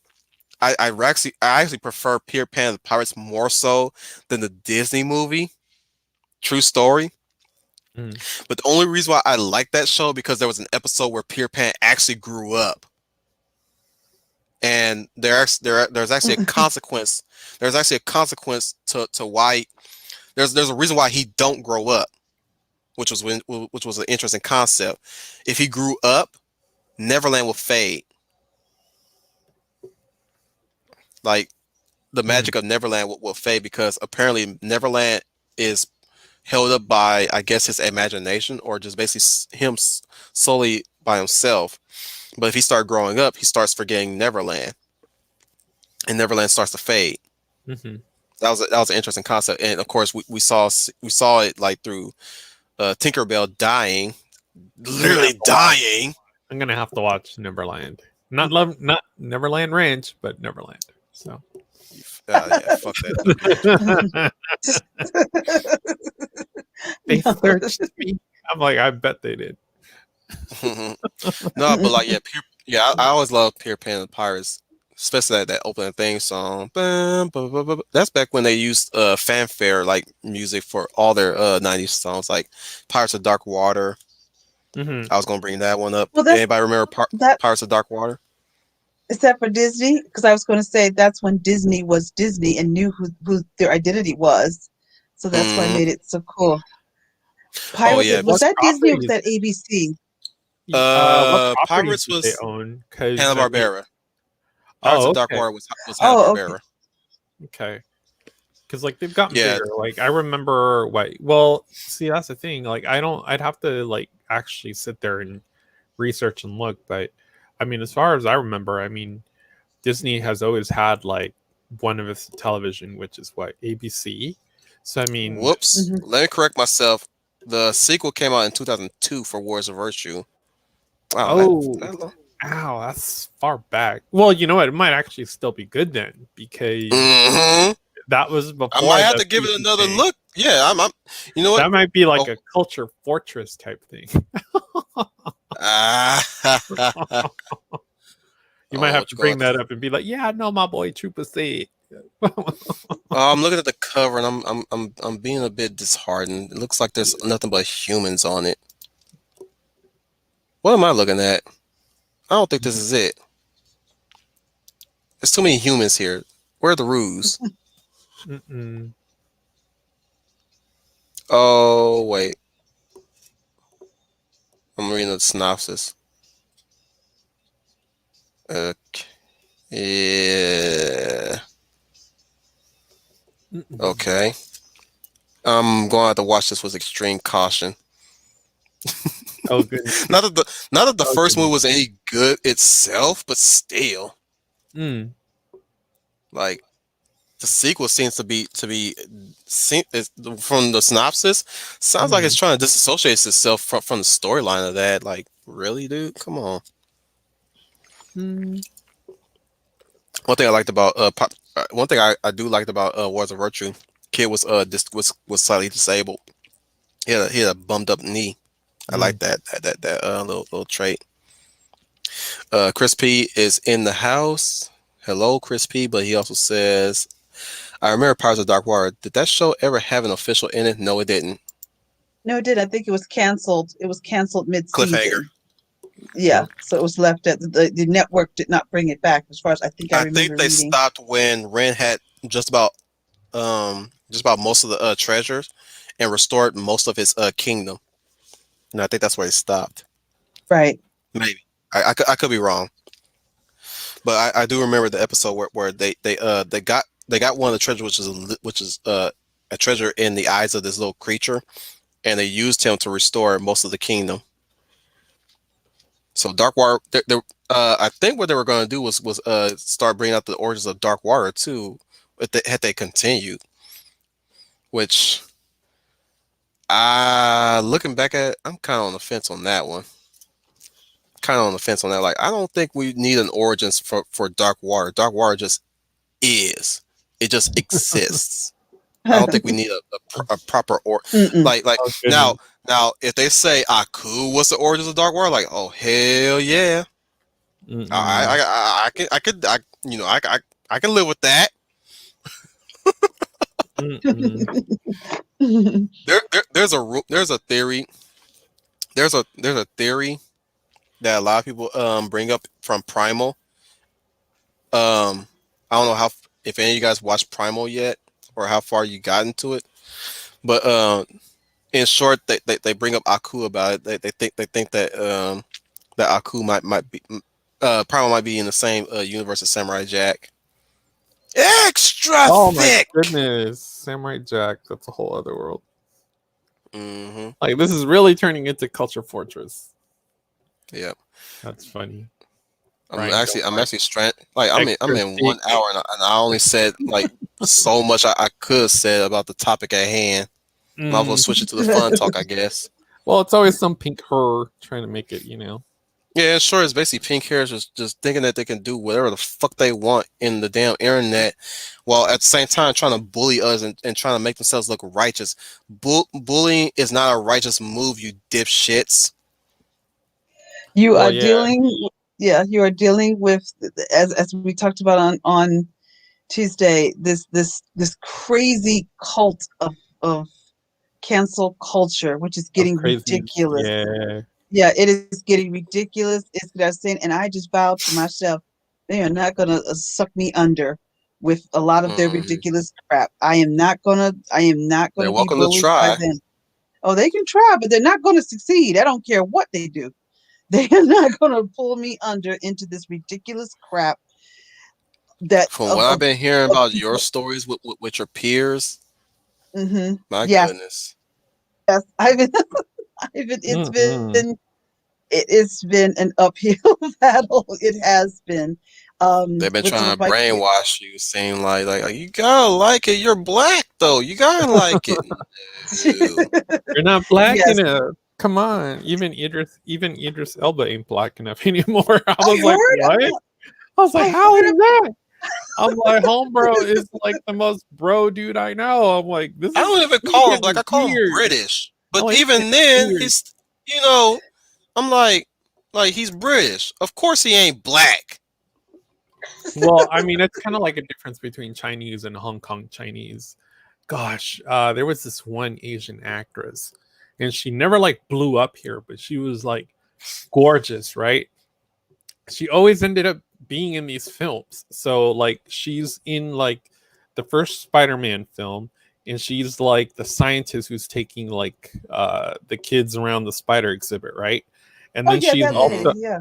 yeah, and then she's also I remember this one. She was in I think it wasn't for it was gosh, I want to say it was Contact. It was the Taya Leone. It was the Taya Leone film or whatnot with the Oh no, meteor and stuff like that. you talking about that's deep impact. Yeah, Deep Impact. And her one line was like, "Does anyone remember how big the meteor was for the dinosaurs?" Oh my gosh, I laughed. I laughed because it was such a terrible line, but I'm like, that's that actress. And she has a Hong Kong Chinese like accent. I mean, that's how you could tell the difference at one point before, Hong Kong went back to mainland China. You could tell that there was a lot of British influence still in Hong Kong because it was a very unique accent. It was just there. Like you could tell the difference. So when I heard this thing about Idris Elba, I'm like, I mean, I could see, I could consider him British, but I'm like, dude's Heimdall. I'm like, I don't know how blacker you get than that, or playing in Jungle Book, Shere Khan. I mean, that was pretty cool. Like, I like that. I mean, granted, they made Shere Khan a despot, but he's a cool actor. I'm like, how can you say he's not black enough? I was like, oh, wait a minute, he's not wearing his pants all the way down to his ankles and has his like hat switched back and got like some Rocco wear on. I'm like, I get it. So He's not. I guess to him, he's. I guess to them. Well, first of all, the statement is the person who said that they're racist themselves. But I was thinking, I guess he's not. Like you said, got the big chains on, yeah, sitting at his home with a 40 ounce, with all of his 12, 24 kids, oh, old girlfriends. English, I can see yeah. KFC Popeyes chicken, uh, doing his weed, doing Oh his goodness, drugs. That's oh that's goodness. that's that's black to them. That's what they consider him as. That's what they Go that's I guess that's the problem. I guess that's the problem with them. mixed What bucket Louisiana style. That's right. The Popeye's chicken ain't there. Where's Popeye's chicken? And his Oh 8 good. girlfriends and 24 children running around all over the place, Hmm. No. getting ready. Oh Yep, no. getting ready to make his rap record deal. Doing No. stuff like that. Oh So my that's goodness. Oh Yeah. Yeah. goodness. Oh goodness. Yeah. Yeah. that About that. Yeah. is Yeah, that. you nailed it. You nailed it. So Yes, that's exactly what it that was. that's. I guess that's the problem with them. Yeah. Play the stereotype that we are more comfortable with you being. So So Yeah, you're comfortable with me wearing a hoodie with my hands in my pockets with a Glock that's Glock right. click click bang bang, Oh, talking clap, clap, all clap, this clap, clap. talking all this yuck mouth slang. Where my spicy chicken, my ribs, Oh, and look. don't forget the gold You cap know, teeth. Don't forget the gold cap oh teeth. yeah, about that. And You got to be like ODB. So, oh but baby, see, I like it raw. Yeah, oh baby, I like it no, raw. Shimmy oh shimmy, y'all shama no. shama shama, yeah. That was actually good. That was actually a cool theme for freaking Luke Cage. I was like, oh hell Yeah. no. I No, no, loved no, it. no, no. I When loved it. Luke stormed that crack house, when Yeah. they play Bring the Ruckus, I was like, oh heck yeah. Like when you hear Bring the Ruckus, Bring the Ruckus, I'm like, oh yeah, he gonna But bring it. see, that's how you do. That's how you do good black exploitation, though. Because I mean, you Mm, really got to go in deep with that stuff. You can't with black exploitation. You can't shy back because it goes right into the genre where it's like over the top, and it like how would I put it? It takes black culture to the extreme of what a superhero would be in that situation, and it's cool because he's taking on some other dudes, and it's like he's getting shot at, and it's like all ping ping ping, all coming off him. He's all like I'm really getting bam tired of into the buying. wall. Yeah. I'm really getting tired of buying new clothes. Hmm. You seen Luke Cage? Oh Land plus gosh. size? Um Wait, is she still here? Oh I dang. think her signal dropped for a I, bit. yeah, yeah. I looked away from the screen for a minute. I assumed she was Yeah. still around. Yep, she's back. Oh, there you go. Yep. We're talking about Luke Cage. Have you seen Luke Cage? Land plus size? Yes, I've seen some episodes on it. I just recently am getting a chance to finish it, but I did see some of the episodes. Pretty good show. Isn't it Yeah, good? I'd Yeah. rather watch it over Black Lightning. Like Alfrey Yes. Winfrey. That's all I gotta say. Like Well, I yeah, love watching her in anything. I really do. So she's Yeah. like Stokes, Miriah Stokes. I mean, I still remember her in First Contact. When she was going off on Hmm. yeah, she was going off on Picard. Well, see, Like in her character I as Lily. Bruh, she Yeah, went on him so hard. I I was like, bruh, I'm shipping you two. you're I like, did hey, I'm going Yeah, after this marry. whale. So I'm like, marry that bitch. No, I'm kidding. I I didn't like her in First Contact. I had some issues with her. I had some issues with her. I didn't hate her, but I Hmm. just felt to me that how much better that would have if some of those lines came from Beverly or Dr. Crusher, who has known him for all her life. Yeah, yeah. And then you bring this one woman that's known him for a few seconds and can read him and tell him what to do. I had a big issue with that. I think some of those lines, especially when they're in the room talking about Ahab and that scene in the ship, those lines should have came from Beverly because Beverly has known him for all her life. She's known him. So if anyone could rip him, that should have been Dr. Crusher. Because on Well, the I show, thought, Next Generation, Dr. yeah. Crusher would rip into him sometimes a lot. She would Well, I thought she it had him was wrapped gonna around her little go finger. right. I Go thought it ahead. was gonna go almost like Star Trek 4, The Voyage Home, where she ends up being on the crew, even if it's just on the film itself. You know how like they had to bring the whales back, and they needed someone who actually knew about humpback whales. I kind of thought it was going to be something like that, where she ends up either stowing away or coming back on the Enterprise and becoming like a new Right. crew member, if you will. But it just didn't go there, and I'm like, man, I was like, this it worked for what it was. But yeah, no, you make a point. Gryffindor, I would have by the loved way, to have Victoria. seen Gates McFadden like get more lines, because I mean in the EU we know she Yes. ends up becoming Miss Picard, if you will, but Right. it's like, yeah, I could see But that. I could see that. Getting back on yeah, topic, let me read Dread 2012 Death. Righteous move sure. is while the bully is trying to shove a nerd in a locker room, is to get behind them and knock them out, then shove them in the next locker. I need, I think I know what he's talking about. And Hmm. we just lost Leia plus size again. Yeah, some of this stuff is a form of bullying. They're trying to prop themselves up as uh as better than the other person, Oh well, yeah. I mean, while at the same time it's leading taken the on a legions of other people yeah. to attack them without even context. No, who cares about context No, no, anymore these no, no days? one cares about context, because that means you actually have to have some, critical thought. And if you do that, you realize that you're in the wrong. And we know as individuals we don't like being wrong, but I think it better serves us to be able to admit to the fact that we are wrong sometimes, because Hmm. then you can We're kind all the of, better for it.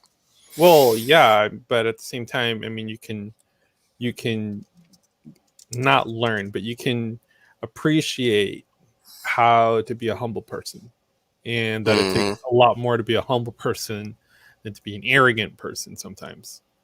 So, Hmm. sweet Wrong? Chris. I'm never wrong. But in this schoolyard, I am God. That's a Mm. Matilda reference. For those who are not in the know, that was from Matilda. Uh, Principal. What was her name? Trunchbuckle. Mm. You're making me think. But at least my For head's not once. ringing, Okay. so that's a good thing. Oh, I know, I know. Most of the time, everything's off the top of my head, or if I have anything prepared, it's already in my notes, Hmm. cross-referenced, and a little chicken I scratch think it's bullet Trunchbuckle. points. But yeah. When in doubt, wiki. Mm-hmm. Yep, yep, yep, yep. For some of that stuff, you almost have to, because there's so much stuff that's gone on in pop My culture. Like, memory is like, yeah. now you're getting old. My memory is not, yeah, too too soon you're gonna quickly in my be mind. soon you're gonna be I'm gonna be gray with senile by the time media. I get 45 in my Uh, head. I know, right? You'll have to start taking Yep, some of that Trunchbuckle. Vegemite. Well, actually, it's Trunchbull. Okay, isn't that one chick from played Buffy sister? I think. No, that's No, Trickenberg. Pam Ferris is she's a British actress. Oh, duh, she is a British actor. The Rain in Oh, Spain. she was Aunt Marge in Prisoner of Azkaban, That's and interesting. she starred in Tolkien. She aged really gracefully. Good on you, but Miss Lady. I'm really I'm really scared to look up Miss Honey from Matilda. Oh no! Oh yeah, no. Oh, Some of they ain't got no picture. probably saved your eyebrows. So Ah, Bing time. yeah, yeah, yeah. Some of these You're females never gonna stop me. was it I'm gonna find it. Oh, oh, Ashley Judd okay, tried okay, to say that it was natural, and I'm thinking to myself, okay. no, that's usually not what that Uh, looks like. she aged really well. She kind of look like what's her face from Double Jeopardy.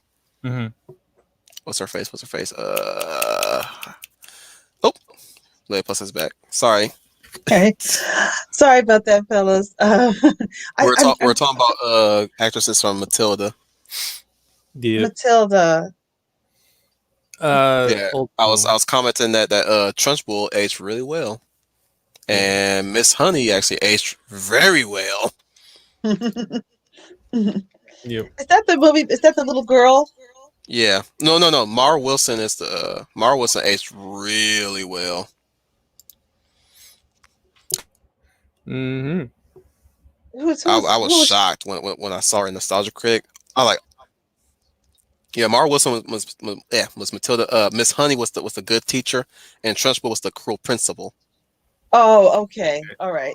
Okay. And the Got it. actress who played Trunchbull aged really well. She was in Prince of Azkaban. Actually, I was shocked, I'm looking at very Chris shocked. E over here. He's like Ashley Judd. I was like, yeah, yeah, okay, all right. Thank you, Ashley Judd. Yeah, she Check kind of out, almost like Ashley Judd, but yeah, she looks a lot less uglier than Ashley Judd. Ashley yeah. Judd, Ashley ugh, Judd was like wow. in her day. Yeah, like if you look at the one episode of Star Trek, man, I really wish she would have been a recurring character. But I mean, her star was already rising. It was one of the few things she liked and she did, and she wanted to be in it, and she was. And then fast forward to now, Now she's it's completely different. And you know, when you she become an said activist, it starts to drain your that appearance. too, that It too. But does. here's the thing: when you do certain things to your face, after a while, it starts to show, especially if it's bad stuff.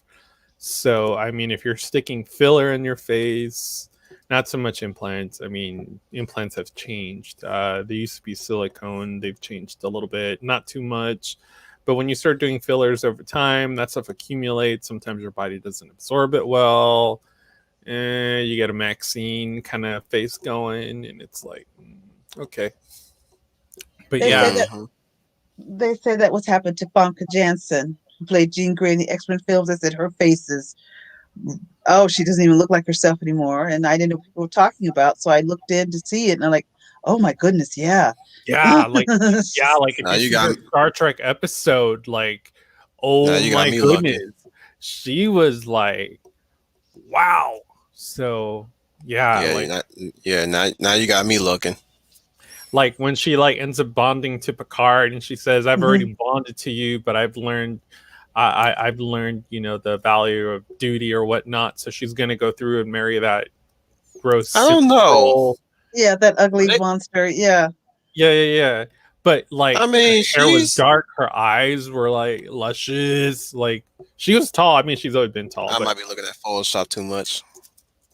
And she was in GoldenEye. She was the bad mhm. girl. She was the bad girl in Zinnia GoldenEye. on the top. Yes. Uh-huh. Yeah. Yep. I mean, in Taken, she still looked like what I kind of would think she She looked she like. looked Yeah. homely. She looked very Yeah. homely, and Um. I think that was the way to go for her. After she did Hemlock Grove for Netflix, and I didn't watch it. That was just I didn't want to go there. Like they were trying to bring back supernatural science fiction, and I'm like, I'm kind of up to my ears in it now. It's like pass. So And we lost. I think yeah, she's yeah, yeah, having trouble with her network on her end. It's probably yeah. weather. Yeah. They got her, boys. Yeah, They got her. they're on to her. So We must protect Leia plus size. Right now, what I've been doing is I've been catching up on some films from Rachel McAdams. That's what I've been catching up on. Not Mean Rachel Girls. Or McAdams.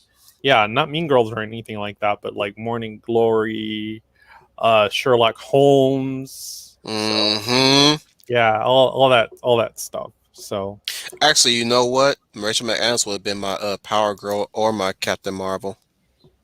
I Yeah. want to see Cast it. more of her in Doctor Strange because technically she's a different version of Night Nurse. So Oh yeah, that's right. yeah, You mentioned that. there's at least 3 different iterations. She's Christine Palmer, so not Claire Temple. Claire Temple is another version of Night Nurse, Hmm. and they both can exist in the same world. That's the beauty of it. So, Yep. and Yep. I like Rosario. I've always liked Rosario. So, Hmm. And yeah. she's woof, speaking of Oh my age. gosh, she only gets better. She only gets better. Like Uh, what's her face from Knight's Tale? She looked mm, good too. I'm trying to think. Knight's Tale. With Heath Ledger and You're gonna have me look. Rufus Sewell. Well, Paul Bettany was in freaking Knight's Tale also. Hmm. And Alan Tudyk. Yeah. It's called the Lance. Hello. uh, it's something. It's literacy. Mm-hmm. She's got 2 S's. You know what I'm talking about though. Yeah. Was it Shannon Sossaman? Thank you, Yeah. Shannon. She looking really good. I I saw her don't at doubt it. Like, you I know, saw a sequel to what's that freaking movie with the with Bagul with the film stuff. mhm. Not Insidious. It's that one. It's I that can't one. think. It's that one horror movie that if you watch the reels, you see people die and Bagul pops up. Mhm. Somebody will tell me in the chats. I'm sure. I'm sure. That's the problem with horror in that bracket of time frame. They were so the same thing that you could easily put a title to any of them and it wouldn't have mattered. Sinister. Thank you, Madden. It was Sinister. Yeah, Well, you that's can when. switch. I'm sorry, Go ahead. Commander. Go ahead. Go ahead, Woo, Late sorry, Buster. no. I drank some water. I went down the wrong way. Hmm. um, Oh I told no. you I'm in the kitchen cooking. Um, no, I was That's going to early. say that. Oh well, I'm at. It's almost 6 o'clock. Mm, Yeah. You got to remember she's on the other side of the world. Yeah, that's true. That is true. I'm on a. Excuse me.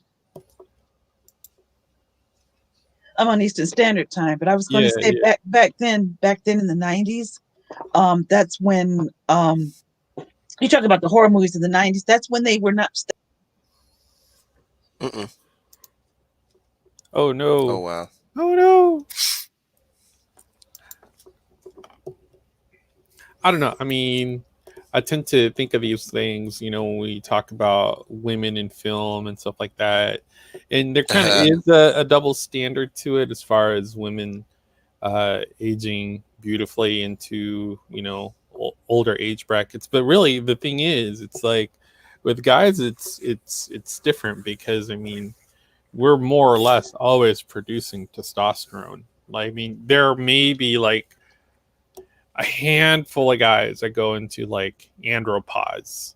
I can think Mm. of. I'm trying to think of. There is Robbie Williams actually has an issue with that, so he has to more or less. I mean, it's something you don't plan on. It's something your body ends up doing, and it's not something that happens naturally unless you did something to your body or your body just um, for whatever reason, one thing or another, it just decides to stop, producing.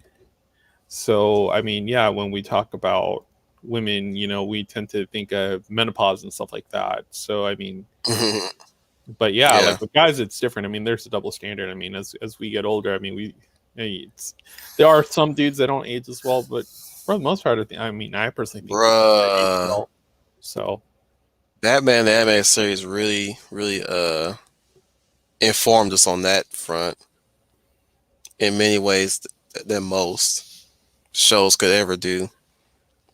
Yeah. And it didn't even need to go that much. It didn't even need to do that much to really hammer home how effed up Hollywood can be, or at least showbiz, Yep. and how especially being a woman, when your beauty time starts you know Hmm. stops ticking. Yep. That's Yep. where they give you the boot. You have to be very, for a woman. You have to very adapt quickly, or else Hmm. you'll be left behind.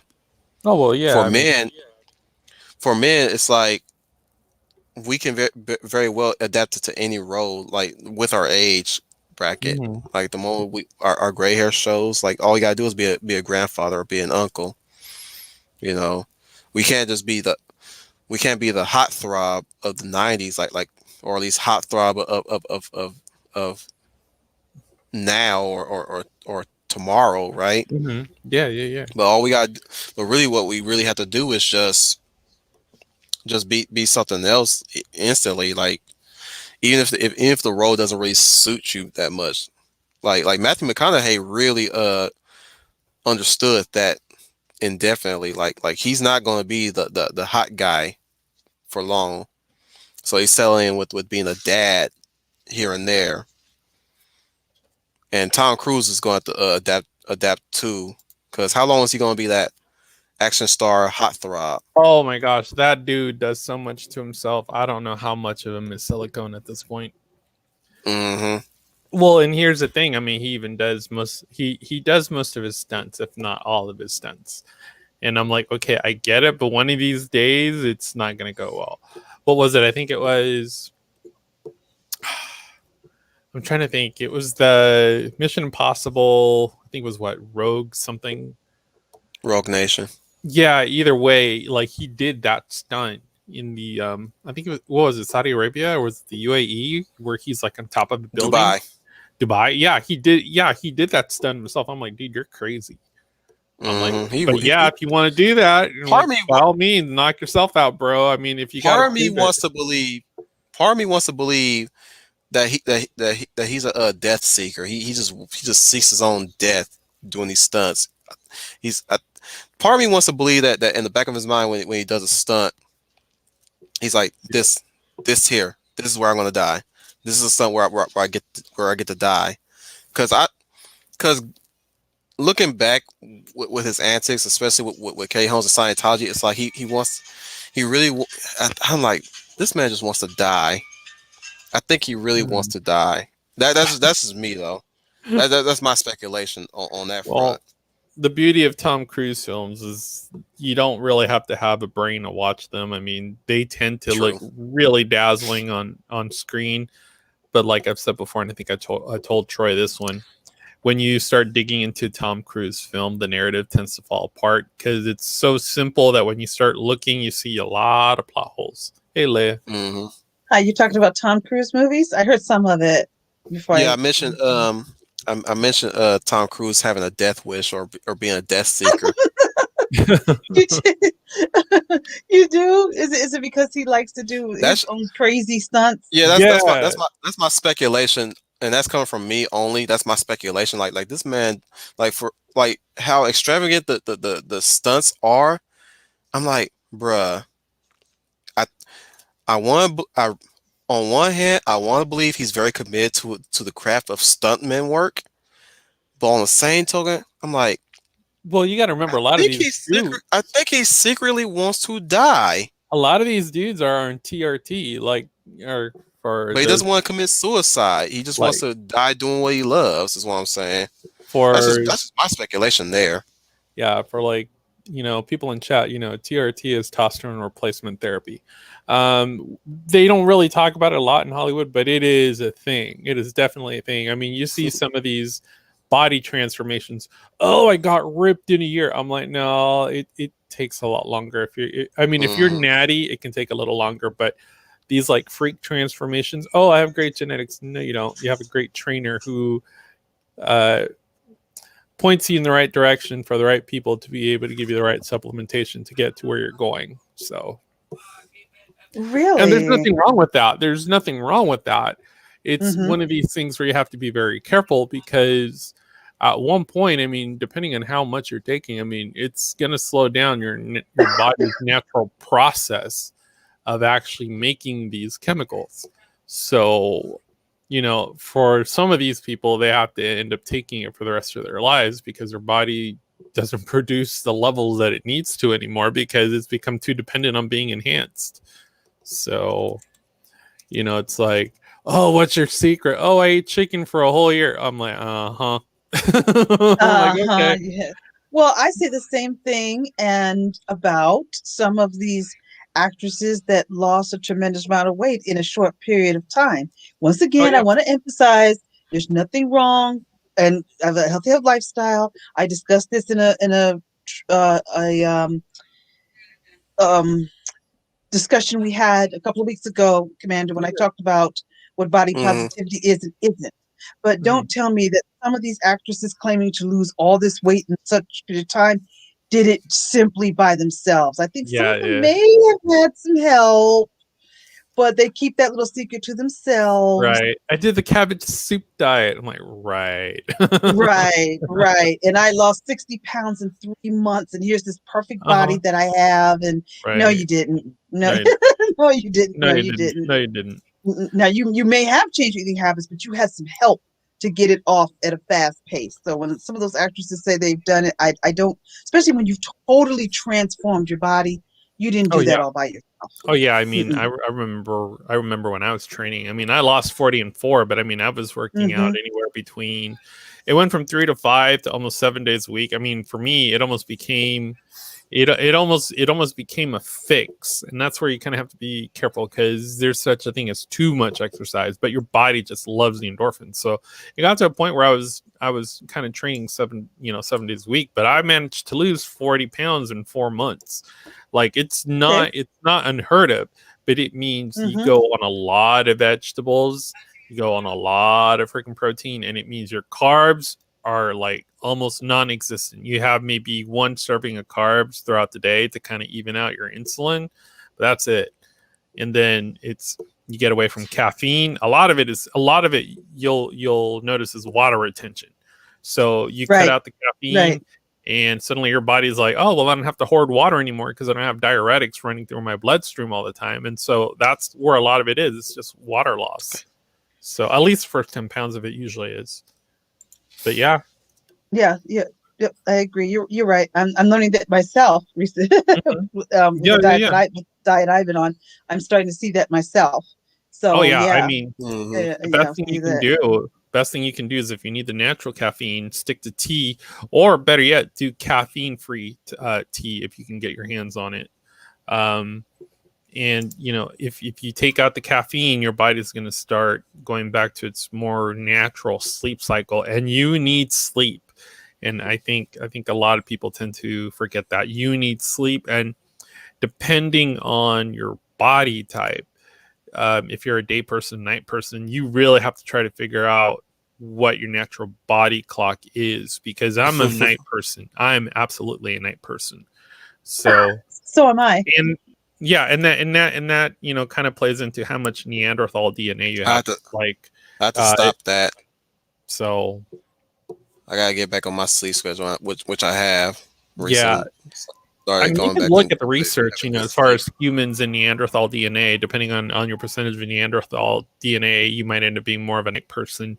And I don't know what it is. There isn't enough research out there, but I guess Neanderthals were like literally doing their stuff at night, hunting at night. It makes sense. But yeah, if you don't have a normal sleep cycle, and that goes with these actors and actresses, what ends up happening is your body tends to create cortisol. And what does cortisol say? Hey, we need to slow down. I think we need to put on some weight. So, but yeah, I mean, going on with the art and stuff like that. Even if we're talking about photography, and someone goes ahead and kind of changes your art and turns it into a meme. There's a difference between turning it into a meme and then saying, hey, you know what, I fixed it for you. That's completely different. So, I'm looking on Twitter; they're still on that Starfire design, oh, which Starfire's daughter. No. Well, yeah. Oh, we lost Leia plus us again. Dang it. Yeah.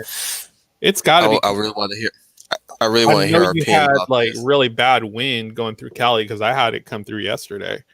Like, Yeah, yeah, I had bad yeah. wind come through yesterday. It was a mess. So,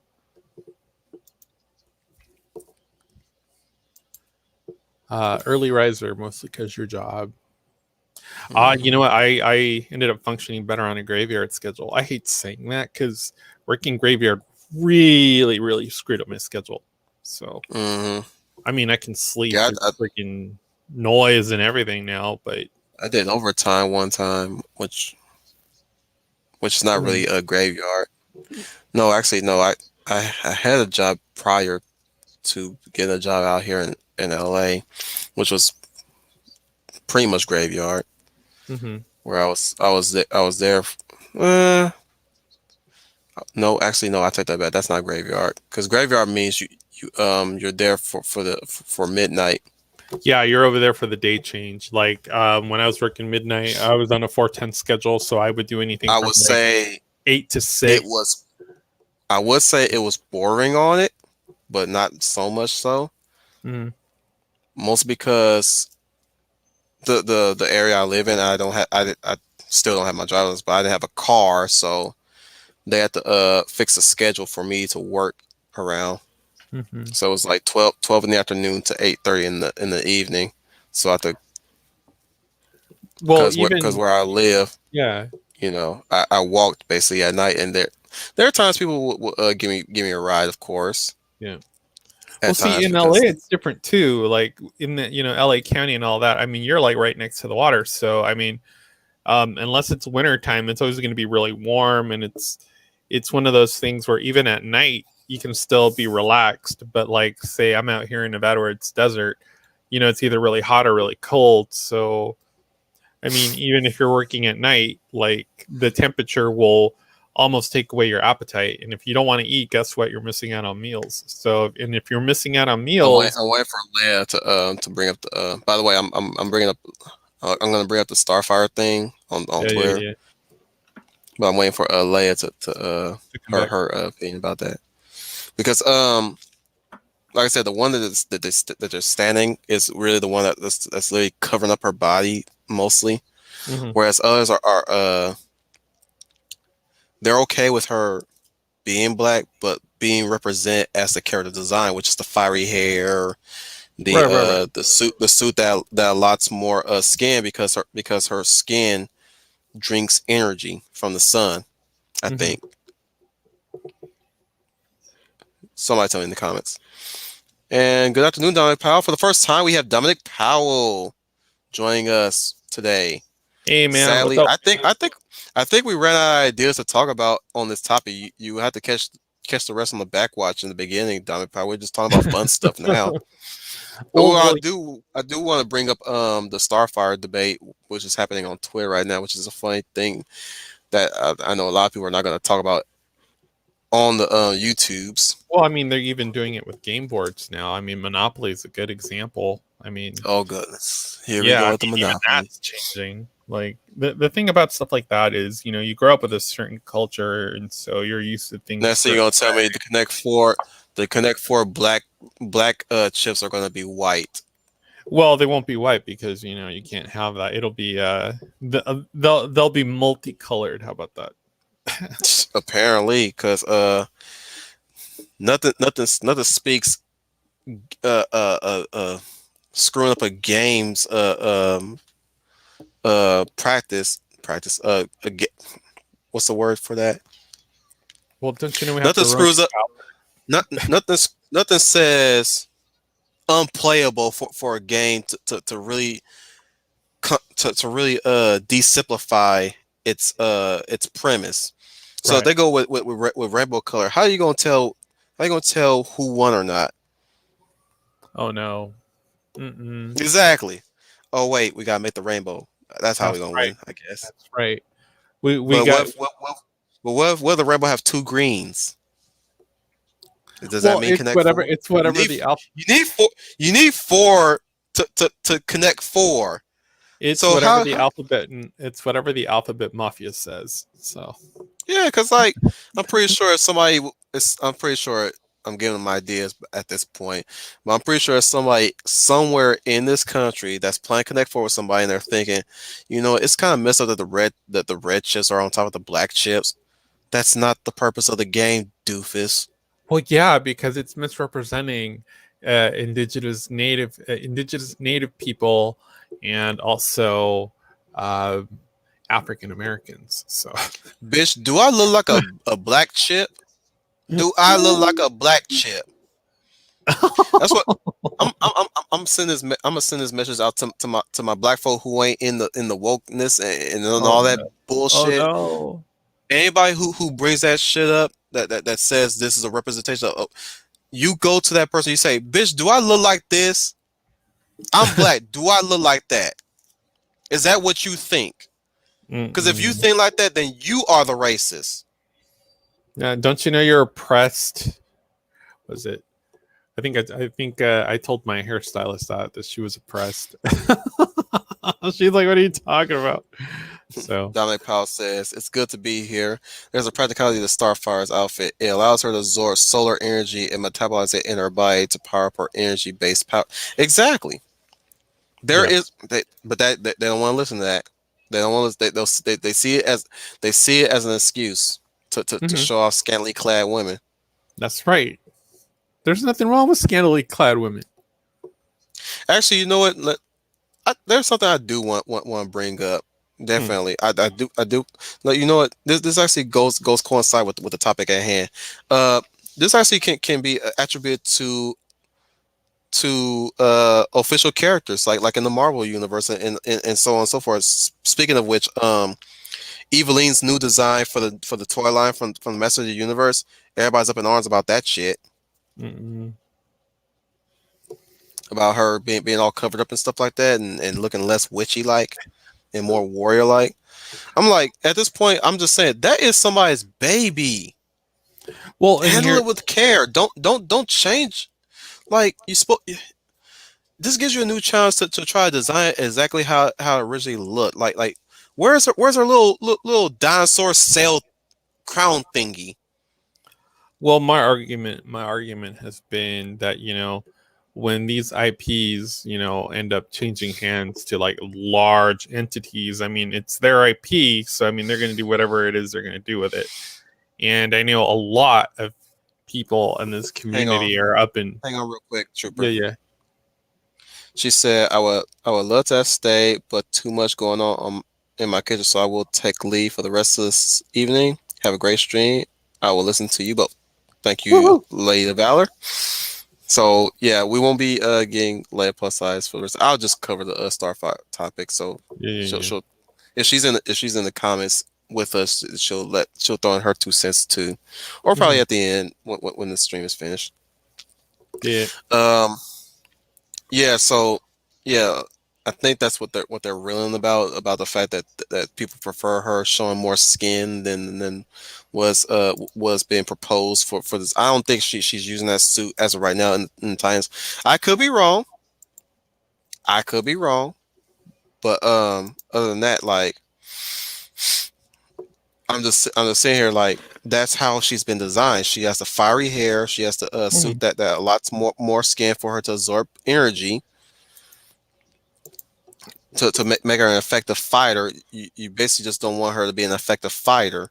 So you want as you want your quote unquote strong female characters. That's right. You want you don't want them to be at their best. She's the key to everything. Wow. uh, well, it's kind of like I said too. Like, I mean, uh, female characters, they're as far as the art has it's changed dramatically. Going as far back as Sheena, Queen of the Jungle, to say 1990s Jean Grey. It's as we've covered them up, their outfits have become more skin tight. Um, and then we went from skin tight to the utility suit. And Hmm. now that we've gone into, post 2015, it's about changing their look, making them more non-binary. uh, making them represent a fringe minority that's probably like what, less than 2% of the global population, really. I mean, Hmm. which is fine. If you want that, that's fine. Whatever. For me, They haven't really demonstrated how viable these changes are by making their own characters. That's the problem well, for they're me. not viable. I mean, we're technically focusing on a you know Appearance mostly. demographic, yeah, a demographic that technically doesn't reproduce. Uh, it's Ah. like it's a demographic of ideology, and it's like, yeah, if you want so to poison people so with you seen ideology, Ben that's 10 something Alien Force, completely right? different, huh? So you seen Ben 10 Alien Force, right? No, it's I was keeping Oh up with damn. Troy and with Matt Flynn while they were doing their Ben 10 analysis, but it's like early in the morning for me. Like, Hmm. so like on the one Hmm. stream, I was like, all right, I'm gonna go back to bed. We're gonna leave this playing. I was like, No, but like there's a main enemy in Ben 10 Alien Force called the Hybrid, mhm, which they try to position themselves as like like basically superior to any alien on the planet in the universe, but they can't breed from what I heard, or at least they can't they can't breed. mhm, They have like one of the characters basically addressed that like you guys cannot breed, you cannot intermingle, whatever, and that's where Ben basically spoilers, Ben basically reconfigures their DNA so that they can basically be able to basically just be like everybody else, so that mhm. their species can be saved because their species is dying out, and that's why they're basically turning every alien into DNA aliens. They're little foot soldiers and whatnot, and then they also destroy other planets. Okay. So I equate them to the hybrid, which is they think that they're freaking above everybody because they think they're the better gene, which is pretty much Nazis. Mm, But in the case of us, like us humans in real life, they're basically being Nazis, trying to be the exceptional gene or acceptable race, mhm. Yeah. while pretending to be benevolent to those who they deem are lesser than them. But in the case of the hybrid, like that these types of people are going to die off because they have no sense of anything that really puts them together with society that can actually benefit them in the long run, or at least benefit the society as a whole. Mhm. They pretend to be against society. You know what I'm saying? Yeah. Yeah. They No, they I do. I do. but they do need society to survive. They Well, don't yeah, you realize do. that. You do, and it's one of those things where, I've come to realize that too, by the way. It's like well, yeah. I used to be always outside society too, but I'm like, you know what? Society actually is going to find a way to accept me on my terms, of course, but I'm also going to integrate with them in my own way too. Well, I mean, I'm it's a also big not going to make demands of them either. well, it's a big difference when you work for yourself versus when you work for someone else. When you work for someone else, that person or that entity calls the shots. So whatever culture or workplace culture they're instilling in their employees, that's the mainstream. When you Hmm. when you do your own side work, or you work privately, or you get hired to do jobs based on commission from job to job to job, you call the shots. So you're more in control. You more or less dictate how you will engage with other people. In some cases it's more genuine than when you work for big companies, because for big companies you Don have Powell, to, I agree. yeah, yeah, for like for some companies it's like you kind of have to stay within the standard. As much as you would like to be genuine with people, you realize that that's unfortunately not acceptable, because the moment you start, someone asks a question and you voice your opinion even though it was solicited from you, it's not the consensus. And so that's where you get the tribal instinct of being a fringe person. So Right. I think I explained this to my brother once. I was trying to tell him, look, it's when as people, when we're put into a large group, we become very tribalistic. When we are split off from a large group, we become more independent. So when we're in a tribal group, it's either you're part of the tribe or you're not part of the tribe. And if you're not part of, You one of the flies. it absolutely is. So if you're not for the tribe, you're against it. So, and especially if you tend to have a contrarian personality that doesn't fit, you need to find a way to make it fit, because if not, you'll always be that fringe person. So, I mean, it makes sense to, as an artist, try to find a way to, make something of your art so that in a way you still have some control of your surroundings, and that art in and of itself becomes some form of income. And that's why you see, like, you see interesting, art coming from, say, the East, if we're talking about anime, because Japan is a monoculture. I mean, they're monoethnic. It's literally one ethnicity. Here, we're melting pot. Yeah, that's the buzzword we've used for years and decades, but we really tend to, the thing is, as much as we would like to call ourselves a melting pot, we're really not. We're a mixture of cultures. But the whole point is to be under an ideology of Americanism and what that is. But we've gotten away from that. And that's why you're getting all this splintering now, because now we're focusing on what makes us different, not what makes us the same. So if we focus on what makes us different, we're always going to look for that one wart, that one split hair that makes you different from everybody else. And that's kind of where we're at when you get these people that are changing other people's artwork. Yeah. Well, you're not representing me, so I fixed it for you. I wasn't representing you. In case a white bitch, you're not representing minorities, because a lot of minorities believe that Knuckles is black. Who gives a fuck what they believe? Yeah. I don't give a fuck what they believe. I mentioned earlier, by the way, that when I played Sonic Adventure and Knuckles Themes plays, of course it's hip hop, it's a bit of jazz here and there, and it's got a little rap lyrics. And like I said, I joked that Knuckles was black. Well, I was like, I did not believe that Knuckles was black because he didn't sound black. He didn't talk black. I like to joke that he had dreadlocks because of his quills, because his quills was down. Like, no, but even before, like, I played Sonic and Knuckles. Like Biggie Black, or Idris Elba Black. Biggie Black. Oh no. No, but like I never thought that. I never thought it that way. Like I felt the need to police anybody. Like I came from the generation where Sonic never talked, let alone Knuckles. So and here's another thing I forgot to mention in the beginning of my rant of that. Sonic and Knuckles and everybody else are freaking animals. They're furries. They're not really people. No. So if you feel the need to draw them, humanized, you can assert any ethnicity you like on them. You're breaking the matrix. In a way. But well, that's the thing, that's what it is. Like Sonic and his crew, yes, some are voiced by white, some voiced by black, but that doesn't make them that race.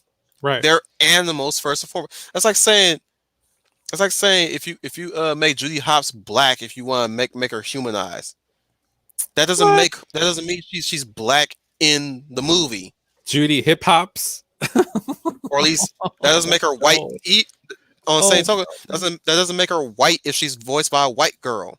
Instead of Nick Wilde, Nick Floyd.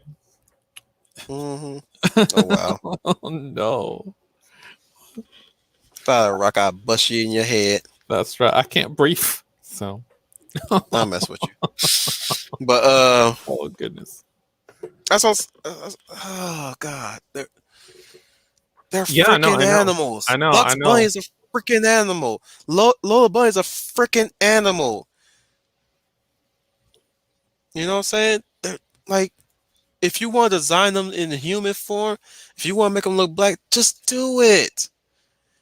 They are not canonically white or canonically black. They're canonically animal.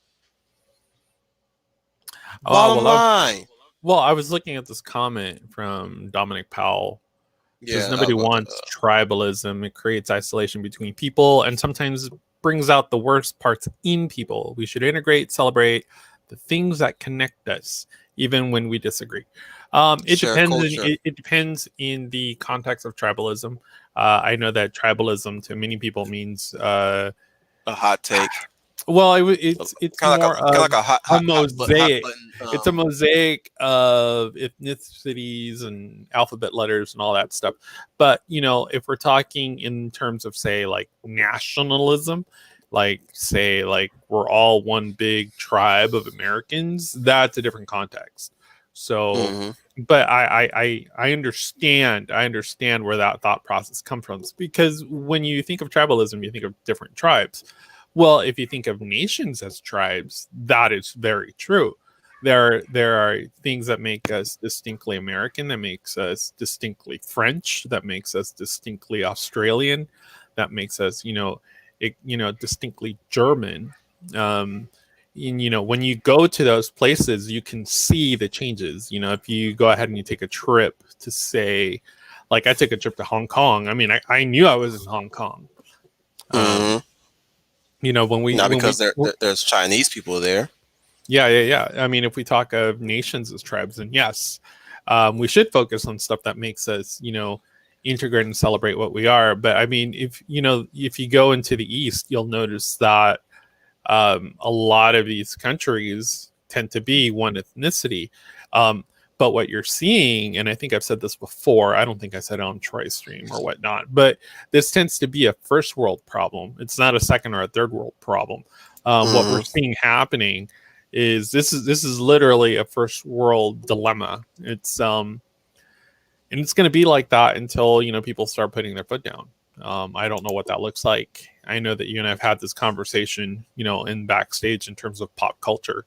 Now I'm not saying hey let it burn, but what I am saying is you're going to have to let this echo chamber play itself out so that new creators and new content, new content providers, if you will, Right. can have a space to actually create and actually rise, if you will. We do have to go back to looking at portions of pop culture that made it what it was. So I mean, there are particular things and particular traditions that we should bring back because they hmm harken to a more fun, more naive time. It's and that's what we should focus on. I think we've gone too far off the rails in terms of trying to placate everybody. Unfortunately, you can't placate everybody. Mm-mm. What we can do as individuals is try to understand when someone is trying to make a point, but then also being able to reassert, hey, while I appreciate that, this is why this does not work. And you start bringing up facts and numbers and stuff like that. You already know where that goes. I mean, we've already heard that math is a form of primacy. That hmm being articulate, showing up on time, winning that interview based off merits is some form of primacy. And it's like, okay, you need to stop. And I've said it before. I think They institutionalizing want, failure with participation awards is definitely a problem. There's yeah. always going to be someone that wins and there's always going to be someone that loses. I mean, if we sit down and we play Monopoly, depending on how many turns, there's always going to be one person that ends up with all the money. We can't just stop the game and be like, okay, well, I'm going to take all your money and I'm going to go ahead and give you Oh, they $100, don't you want a their hundred own money. bucks, They you, want somebody else's money. right? They don't want their So, own food. They want somebody else's food. right. And see, and that's, and, I want to say we've moved away from survival of the fittest to propping up the least of individuals. Now, that does not mean, hey, I can't, give out a helping hand to someone, if we really In want to go need. there to show someone how to actually fish. And that's the easiest way I hmm can put it. Given our group, given the people that listen to us, yeah, at one point, in order to become successful, you have to show someone else how to do that as well, because in their success, you become bigger. However, there is something to be said for having to make yourself small or to dumb yourself down to make someone else feel better. You should never do that. Should never do that at Mm-mm. all. So yeah, just like Brian says, they want what you have, but they don't want to work for it. That's essentially true. That's essentially true in that. All right, we got to clean up our eggs. Sun Engraver's here. Oh, hey there, Sun Engraver. Oh no, I gotta behave now. Bring a bring a In big between pack of teach or Q-tips. in between Sun teaching. Engraver, I love. Oh my goodness, I was not clean during this stream. Darn So, those violists. Darn those violists. mhm. Oh no. That's but So if you catch us in the back watch, be aware. I swear a lot throughout this stream. yeah, I had no he filter. went to a sunken place. We'll leave it there. You might as well. I was basically pulling a Troy on his Friday last calls.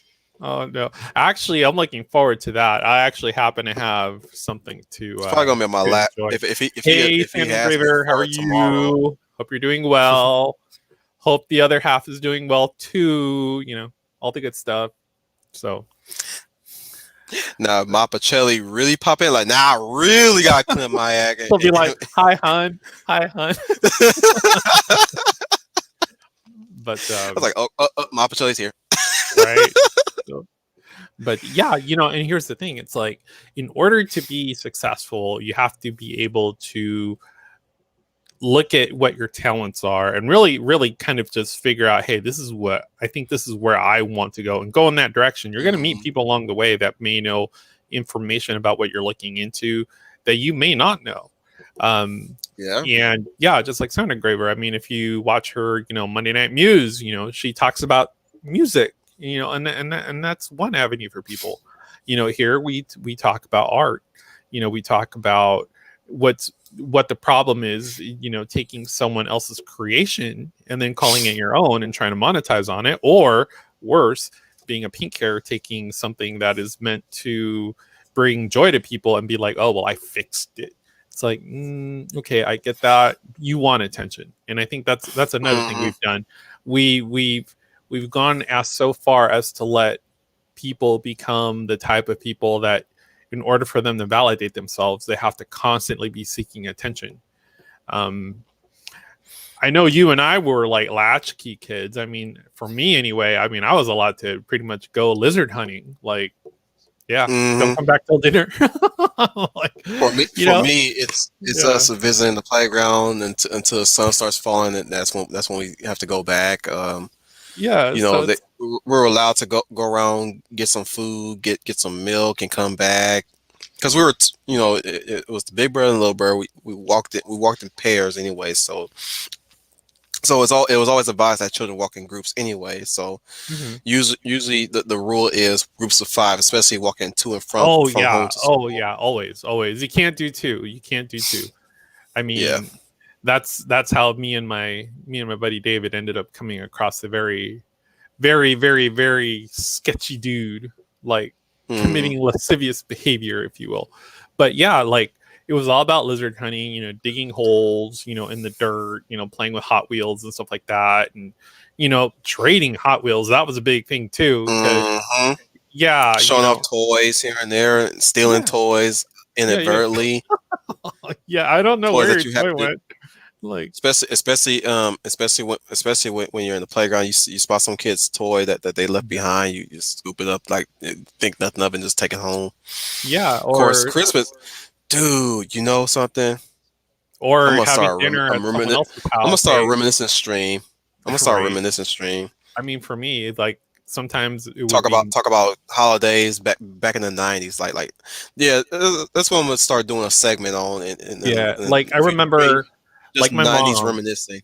Yeah, like my mom would let me go over to my buddy Eric's house all the time. I would either spend the night or have dinner there, and sometimes my mom would be the host, if you will, and have sleepovers at my house in my bedroom. And it's like, she would make dinner. I mean, I get it now. I mean, it was a different time, when all of our moms were actually communicating. I mean, of course, we didn't really pay attention to that, but I mean, it kind of worked for them too. It's like, hey, they can say we're at your house, you make dinner on this day, I'll make dinner on this day, kind of take a break from the kids or Back whatever. when we were But for us, it across the was all street from each sleepovers. other, down the street from each other.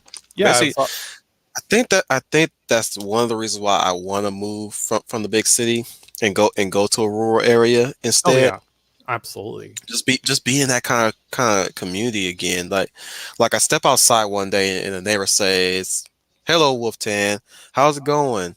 Hmm.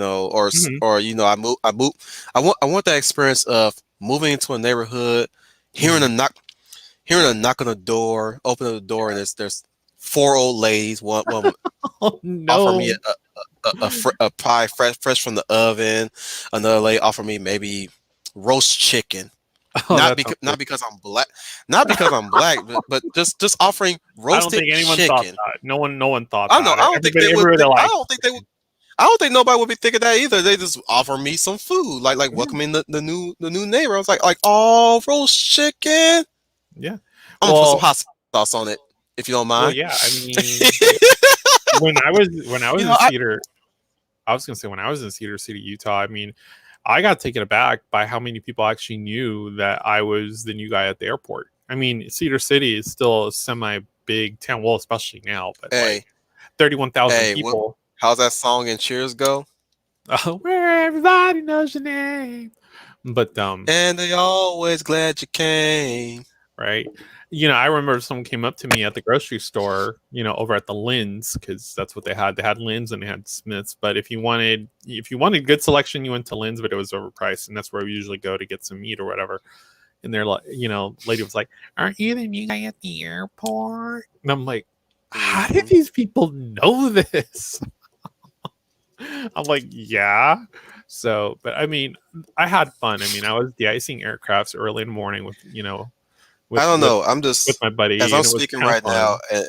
and truth be told, this is the Disney longing that's like kind of creeping in on me this late in my early 30s right now, and I'm just sitting here just looking to myself, just Ooh, wondering like Santa Graver's going just rural this season. Are you going to the that's what I'm saying. rural sticks of Virginia, maybe? But yeah, no, I am definitely for going rural, especially even going to a smaller town, because Yeah, what you'll I'm notice like I in said, like I these made no big secret when towns. I said in one stream, I said, there's sometimes I want to just go to a farm. And I don't mind. I wouldn't mind the hard work of being a farmhand. Like you can Well, teach me this stuff, and I'll get on it and then just be like, you know what? This is maybe. like Oh, this is probably my. so I'm just saying this is probably something that I've been longing to do. This probably oh, been my bro, you'll calling love it. You'll that love I it. kept missing. Yeah. That I kept missing out. Like maybe I'm finding my calling here. Like maybe I did want it to be because dude, petting Well, zoo bro, you're or like not petting zoo, but field trips. I think the field trips that I used to go on back in Mhm. elementary. Sorry, I Yep. keep cutting you off. No, you're good. But we were going to they would take us to like farms and stuff like that, and Yeah, yeah, yeah, yeah. I remember I that. had a chance to milk a cow or ride a horse or right on the one of You know, it vehicles wasn't even that too long ago either. Like you could do that in the People's Republic of California. I mean, it wasn't too long ago because I remember as a kid, yeah. pony rides and farms and stuff like that. And it's like now that I'm in the armpit of California, which is like the People's Republic of Nevada, it's like you're just like a number. Like out here, it's Hmm. you barely know anyone. Casinos tend to be the thing, but it's like that just brings in tourism. You don't really get to know Hmm. anyone. Like I told you when I was in Utah, you get to know a lot more people because you go into smaller towns, you just stand out more. Even if you go to Idaho or even if you go to Arizona, I mean, there's still places in Arizona that are still considered like See fairly you, Sal. small. All right, see you. But yeah, even if you go into portions of Arizona, especially Now if you she go heard her nickname through my voice. right. But even if you go into portions of Arizona, there's still places where you can enjoy yourself. Even though Tempe is like right next to Phoenix, it doesn't feel like Phoenix at all. So it's kind of like going from LA to San Diego, is what it feels like. Because Tempe is more or less like a college town, but so is Even Flagstaff. But Flagstaff is even smaller, And I remember going to Flagstaff, and I loved it. I loved it. It just depends on where you want to go, but definitely go rural. And by rural, definitely something that's either the size of San Diego or smaller. Definitely Mm. smaller. Um, I just hope it ain't no cult community rural. nah, That's gonna be nah, it's scary. nothing like that. Nothing like that. I know, I know. Um, I'm just joking. like I'm just joking. it's just I finding don't know. it's I said Arizona that I wanted one day move to Arizona, yeah, but Troy is also suggesting Texas. taxes. Tex Only thing with Texas. Texas. Only thing with Texas is their grid, their Don't move energy into grid. Houston. Yeah, their Oh, energy grid. Stay away from Austin. Austin's pretty full weird. Dallas is kind of full weird. Not a whole lot. The thing is, it's a lot of these weirdos from your side of the freaking neighborhood mm-hmm. are moving to Texas, and they're taking their same Cali values with them. Straws are racist. I want a paper straw. Do you have paper straws? Like, why? Well, I'll tell you what. I remember going I don't into. even like paper straws. Oh, That those are stuff is gross, dude. uncomfortable. They're so gross. It's They're like, look, very uncomfortable, and I'm more worried about freaking paper particles going into my system oh yeah. than plastic particles. Well, that's like what's going on in Canada with these masks. It's like there was an article, about particles in masks because of where they were made. So yeah, I totally get it. Hmm. Why would you want something that's going to deliver particles that are foreign to your body? But Yeah, that's why I wear it underneath my nose instead of over my nose. Texas is a culture shock, dude. It's a total culture shock because you go there and people are like super friendly. And the Texas Lone Star, is plastered everywhere. And apparently bedazzling is a thing because and I wouldn't call them Karens out there. I would call them Tammys. Every Tammy on the planet has some form of bedazzled jeans, bedazzled jacket. And I remember going out there with a friend of I just mine, and want dosey do. and we went shopping, and everybody was in my bubble. And I mean, they were super friendly. And I remember Mm-hmm. I had to walk out of the mall, and my friend called me, and she's like, "What's wrong? What's wrong?" And I'm like, "I just need someone to be rude to me." I literally said that. I was like, "I need someone to be rude to me." This is so uncomfortable right now. I'm not used to these I'm not feelings. used to the yeah, right. Can I help you? Oh, were you looking for something?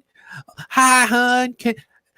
I just want to help you. You look like you're lost. And I'm like, oh, hell no. I'm like, leave me alone. I'm used to people being rude to me. I'm from the sticks of Vegas where everyone is just upright rude. Like, in order to feel normal, I need someone to be rude Bruh, to if I me for a was, minute.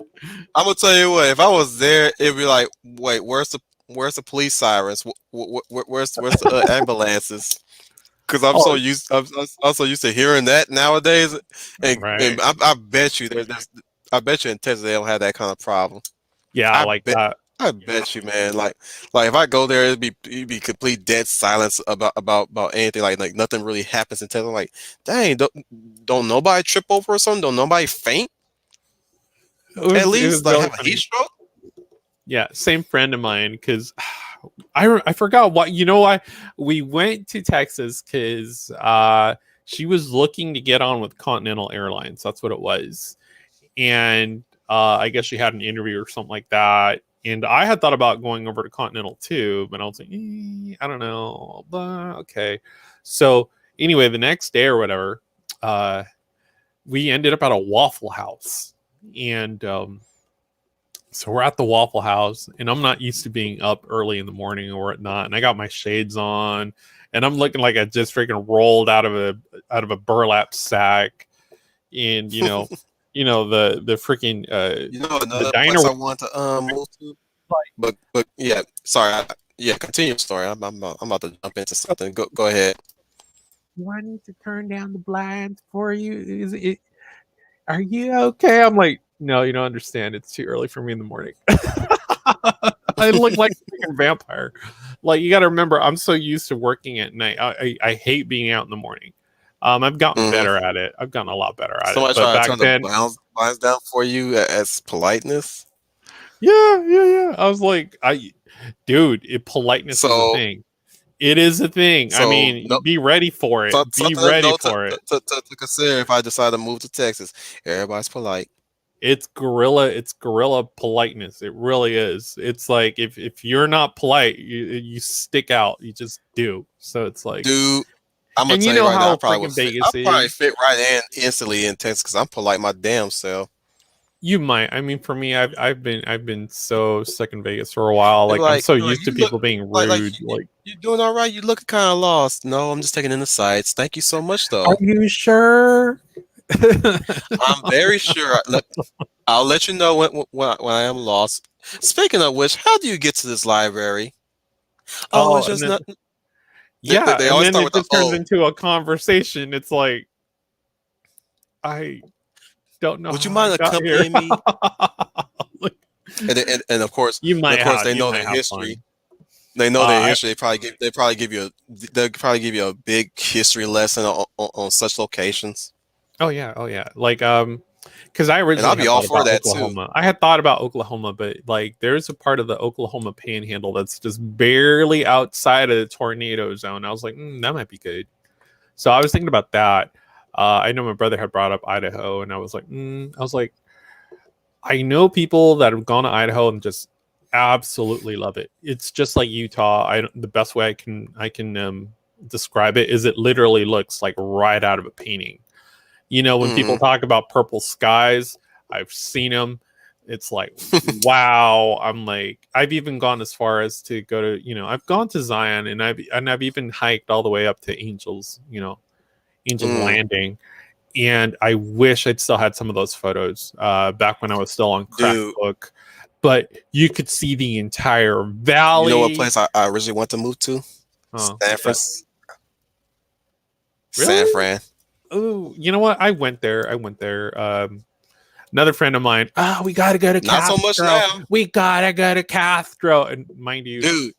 huh? Ishii killed that idea like about like last year and several months ago.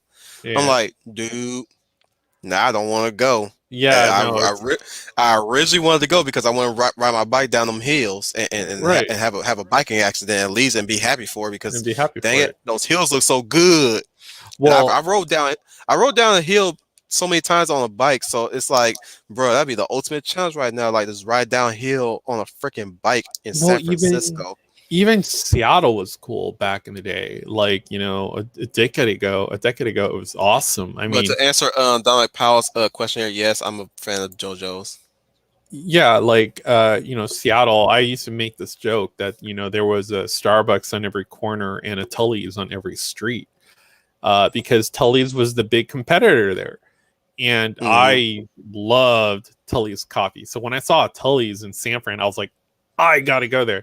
And that was with my friend Jose, who freaking dragged me out with him to go to San Francisco. And I was like, do I really want to do this? I'm like, he's gonna singe my eyebrows. I don't want to go where he's going because not it's like he's an alphabet dude. I think he's cool. He showed me a lot of cool stuff. I think I'll Or have fun, maybe bro. maybe I should, dude. It was like one I was thinking about it was I was like thinking one about just big going with adult you. store. I was like, holy Josepias. I was like, this is too much for me right now. You So say adult store, right? yes. Was it like wait, was it like Spencer's? No, I wish it was like Spencer's. It was more like the adult store. I was, it's because again, it's Castro. It's the Mm, letter people home base. So I the had letter never people done home anything like base. that. Yeah, I had never done anything like that. I was like, yeah, cool, I'll go. I was like, I'll go. It's like if we're gonna go to San Fran, then I get to show you around Seattle or whatever. So he's like, All yeah. right. Because we were both kind of like he was working at an airline. I actually knew him, and I was just starting to work for an airline at that point. Doing ticket check-in, little small things, stuff like that, and like weighing bags and stuff like that. So I mean, I had benefits to kind of roll around on a freaking airplane.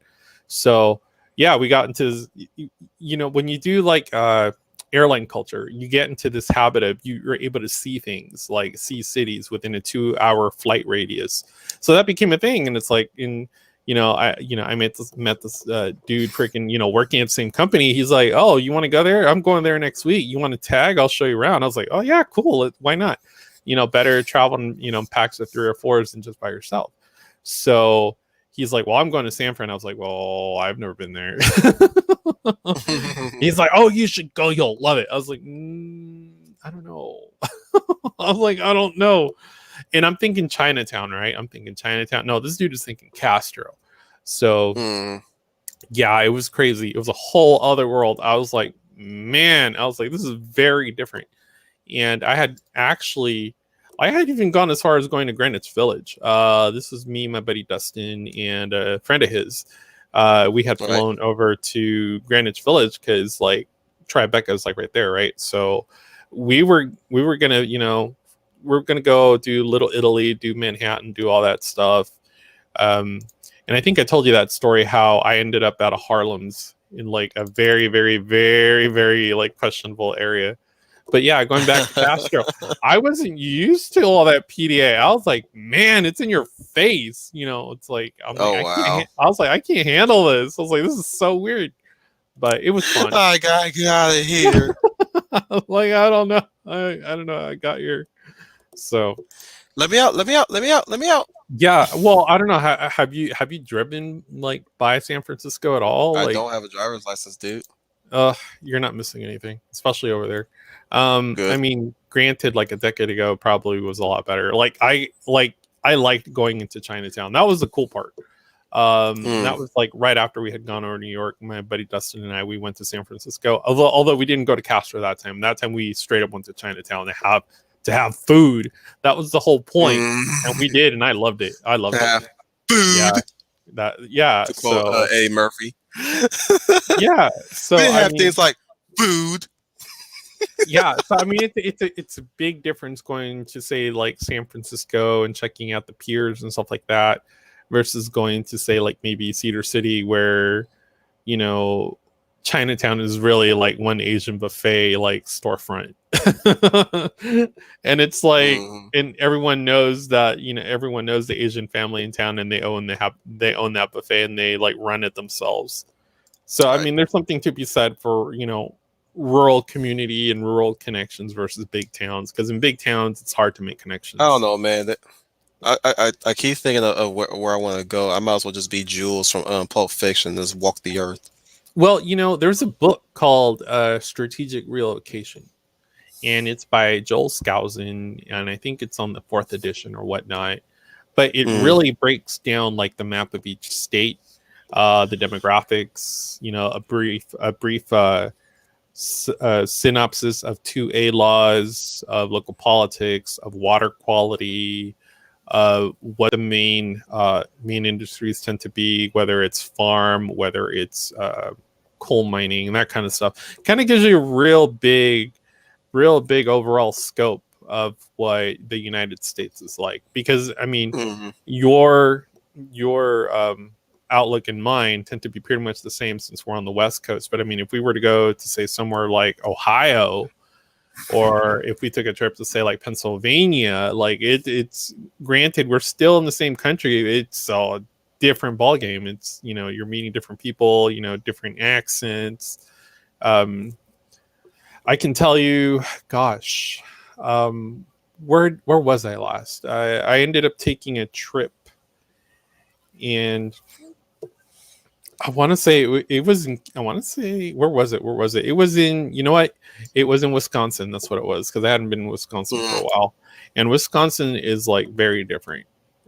It's more like Chicago, but as far as Wisconsin goes, like it's dairy country is the best way I can put it. You got a whole bunch of cheese heads out there, and you'll love it. There are parts of Wisconsin that you can do without. And there are parts of Wisconsin you're like, wow, this is like pretty awesome. So I mean, each state has something to offer. It's really just finding a state that kind of works for you and your family. Depending, like I said, whether the two-way laws are what work for you, or the type of field that you're looking for is, one of the major industries out there. like when I was still in EMS. I mean, I was looking to go to Seattle because King County, their EMS and their fire are more or less one big metropolitan entity, and so that's how I thought I was going to get into fire. But I was like, well, I could, but if I go out there, it's going to be just me starting from scratch by myself, and I Right. don't know anyone, and that's even harder to do. It's almost easier to know someone out there and be like, hey, can I crash at your place for like a month or two, which turns into a year. But I was like, at least if I had that, I would have, some footing. When you're starting from scratch, it slows everything down. So I thought, well, maybe I'm thinking, too far out. Maybe I could do something here, in Las Vegas, here in Clark County or whatnot. And I'm almost glad that I didn't actually relocate to Washington, because obviously you see what it's like now. And the reason it's like that now is because the ideology out there was always very laid back. It was always very chill. More of the, I mean, that's where grunge came from. Like 90s Mm-hmm. grunge came from, that whole area, the West Coast. So, I mean, you already had like people that were chill, laid back and stuff like that. And it's very easy for, we call it cancel culture, but it's very easy for in this intersectionality to kind of take root, because it's such an insidious ideology that people that would normally be like open arms and forthcoming and welcoming are of course going to welcome you with open arms. I mean, that's how the fox gets in the hen house. um, Mm-hmm. but I mean, if you really wanted to, I mean, you could look at places like North or South Dakota. I mean, it might be a little cold, but I mean, there's places like Montana that are still good, places in Wyoming that are still good. There's some places on the East Coast that are still good too, but I mean, I don't know if you want to go that far east. So I know everyone right now is like, oh, Florida is the best. Florida is the best. I'm like, well, yeah, because they have a decent governor right now, but that governor is going to be up for re-election, and he's only going to be governor for a fixed term. So what happens after someone issues an executive order, another governor can overturn it. That's just how it works. So, but yeah, no, definitely like places like California, Nevada, definitely they've had their time. And in their context, when my parents were out here in Nevada, you could easily get like a $7 steak and eggs graveyard dinner kind of thing. It's not like that now.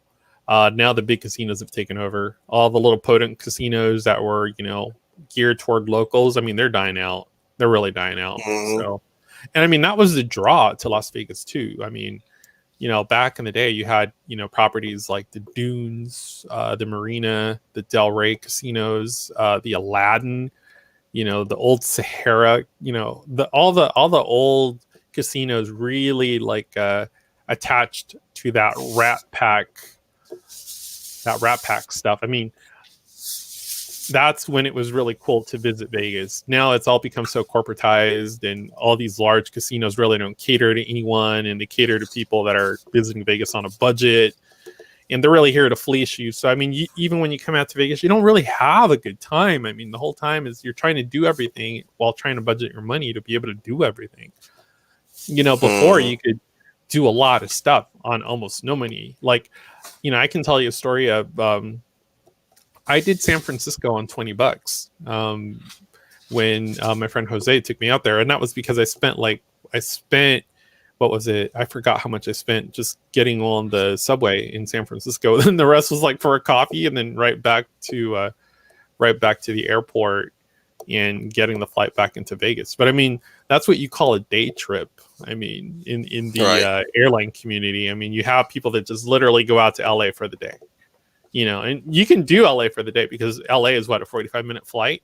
So if you get started early in the morning, you hit LAX, you get out of LAX, you go say to like Hollywood, North Hollywood, visit family, or you go out to Santa Monica, do whatever, hang out, and then catch the last flight out of freaking LAX into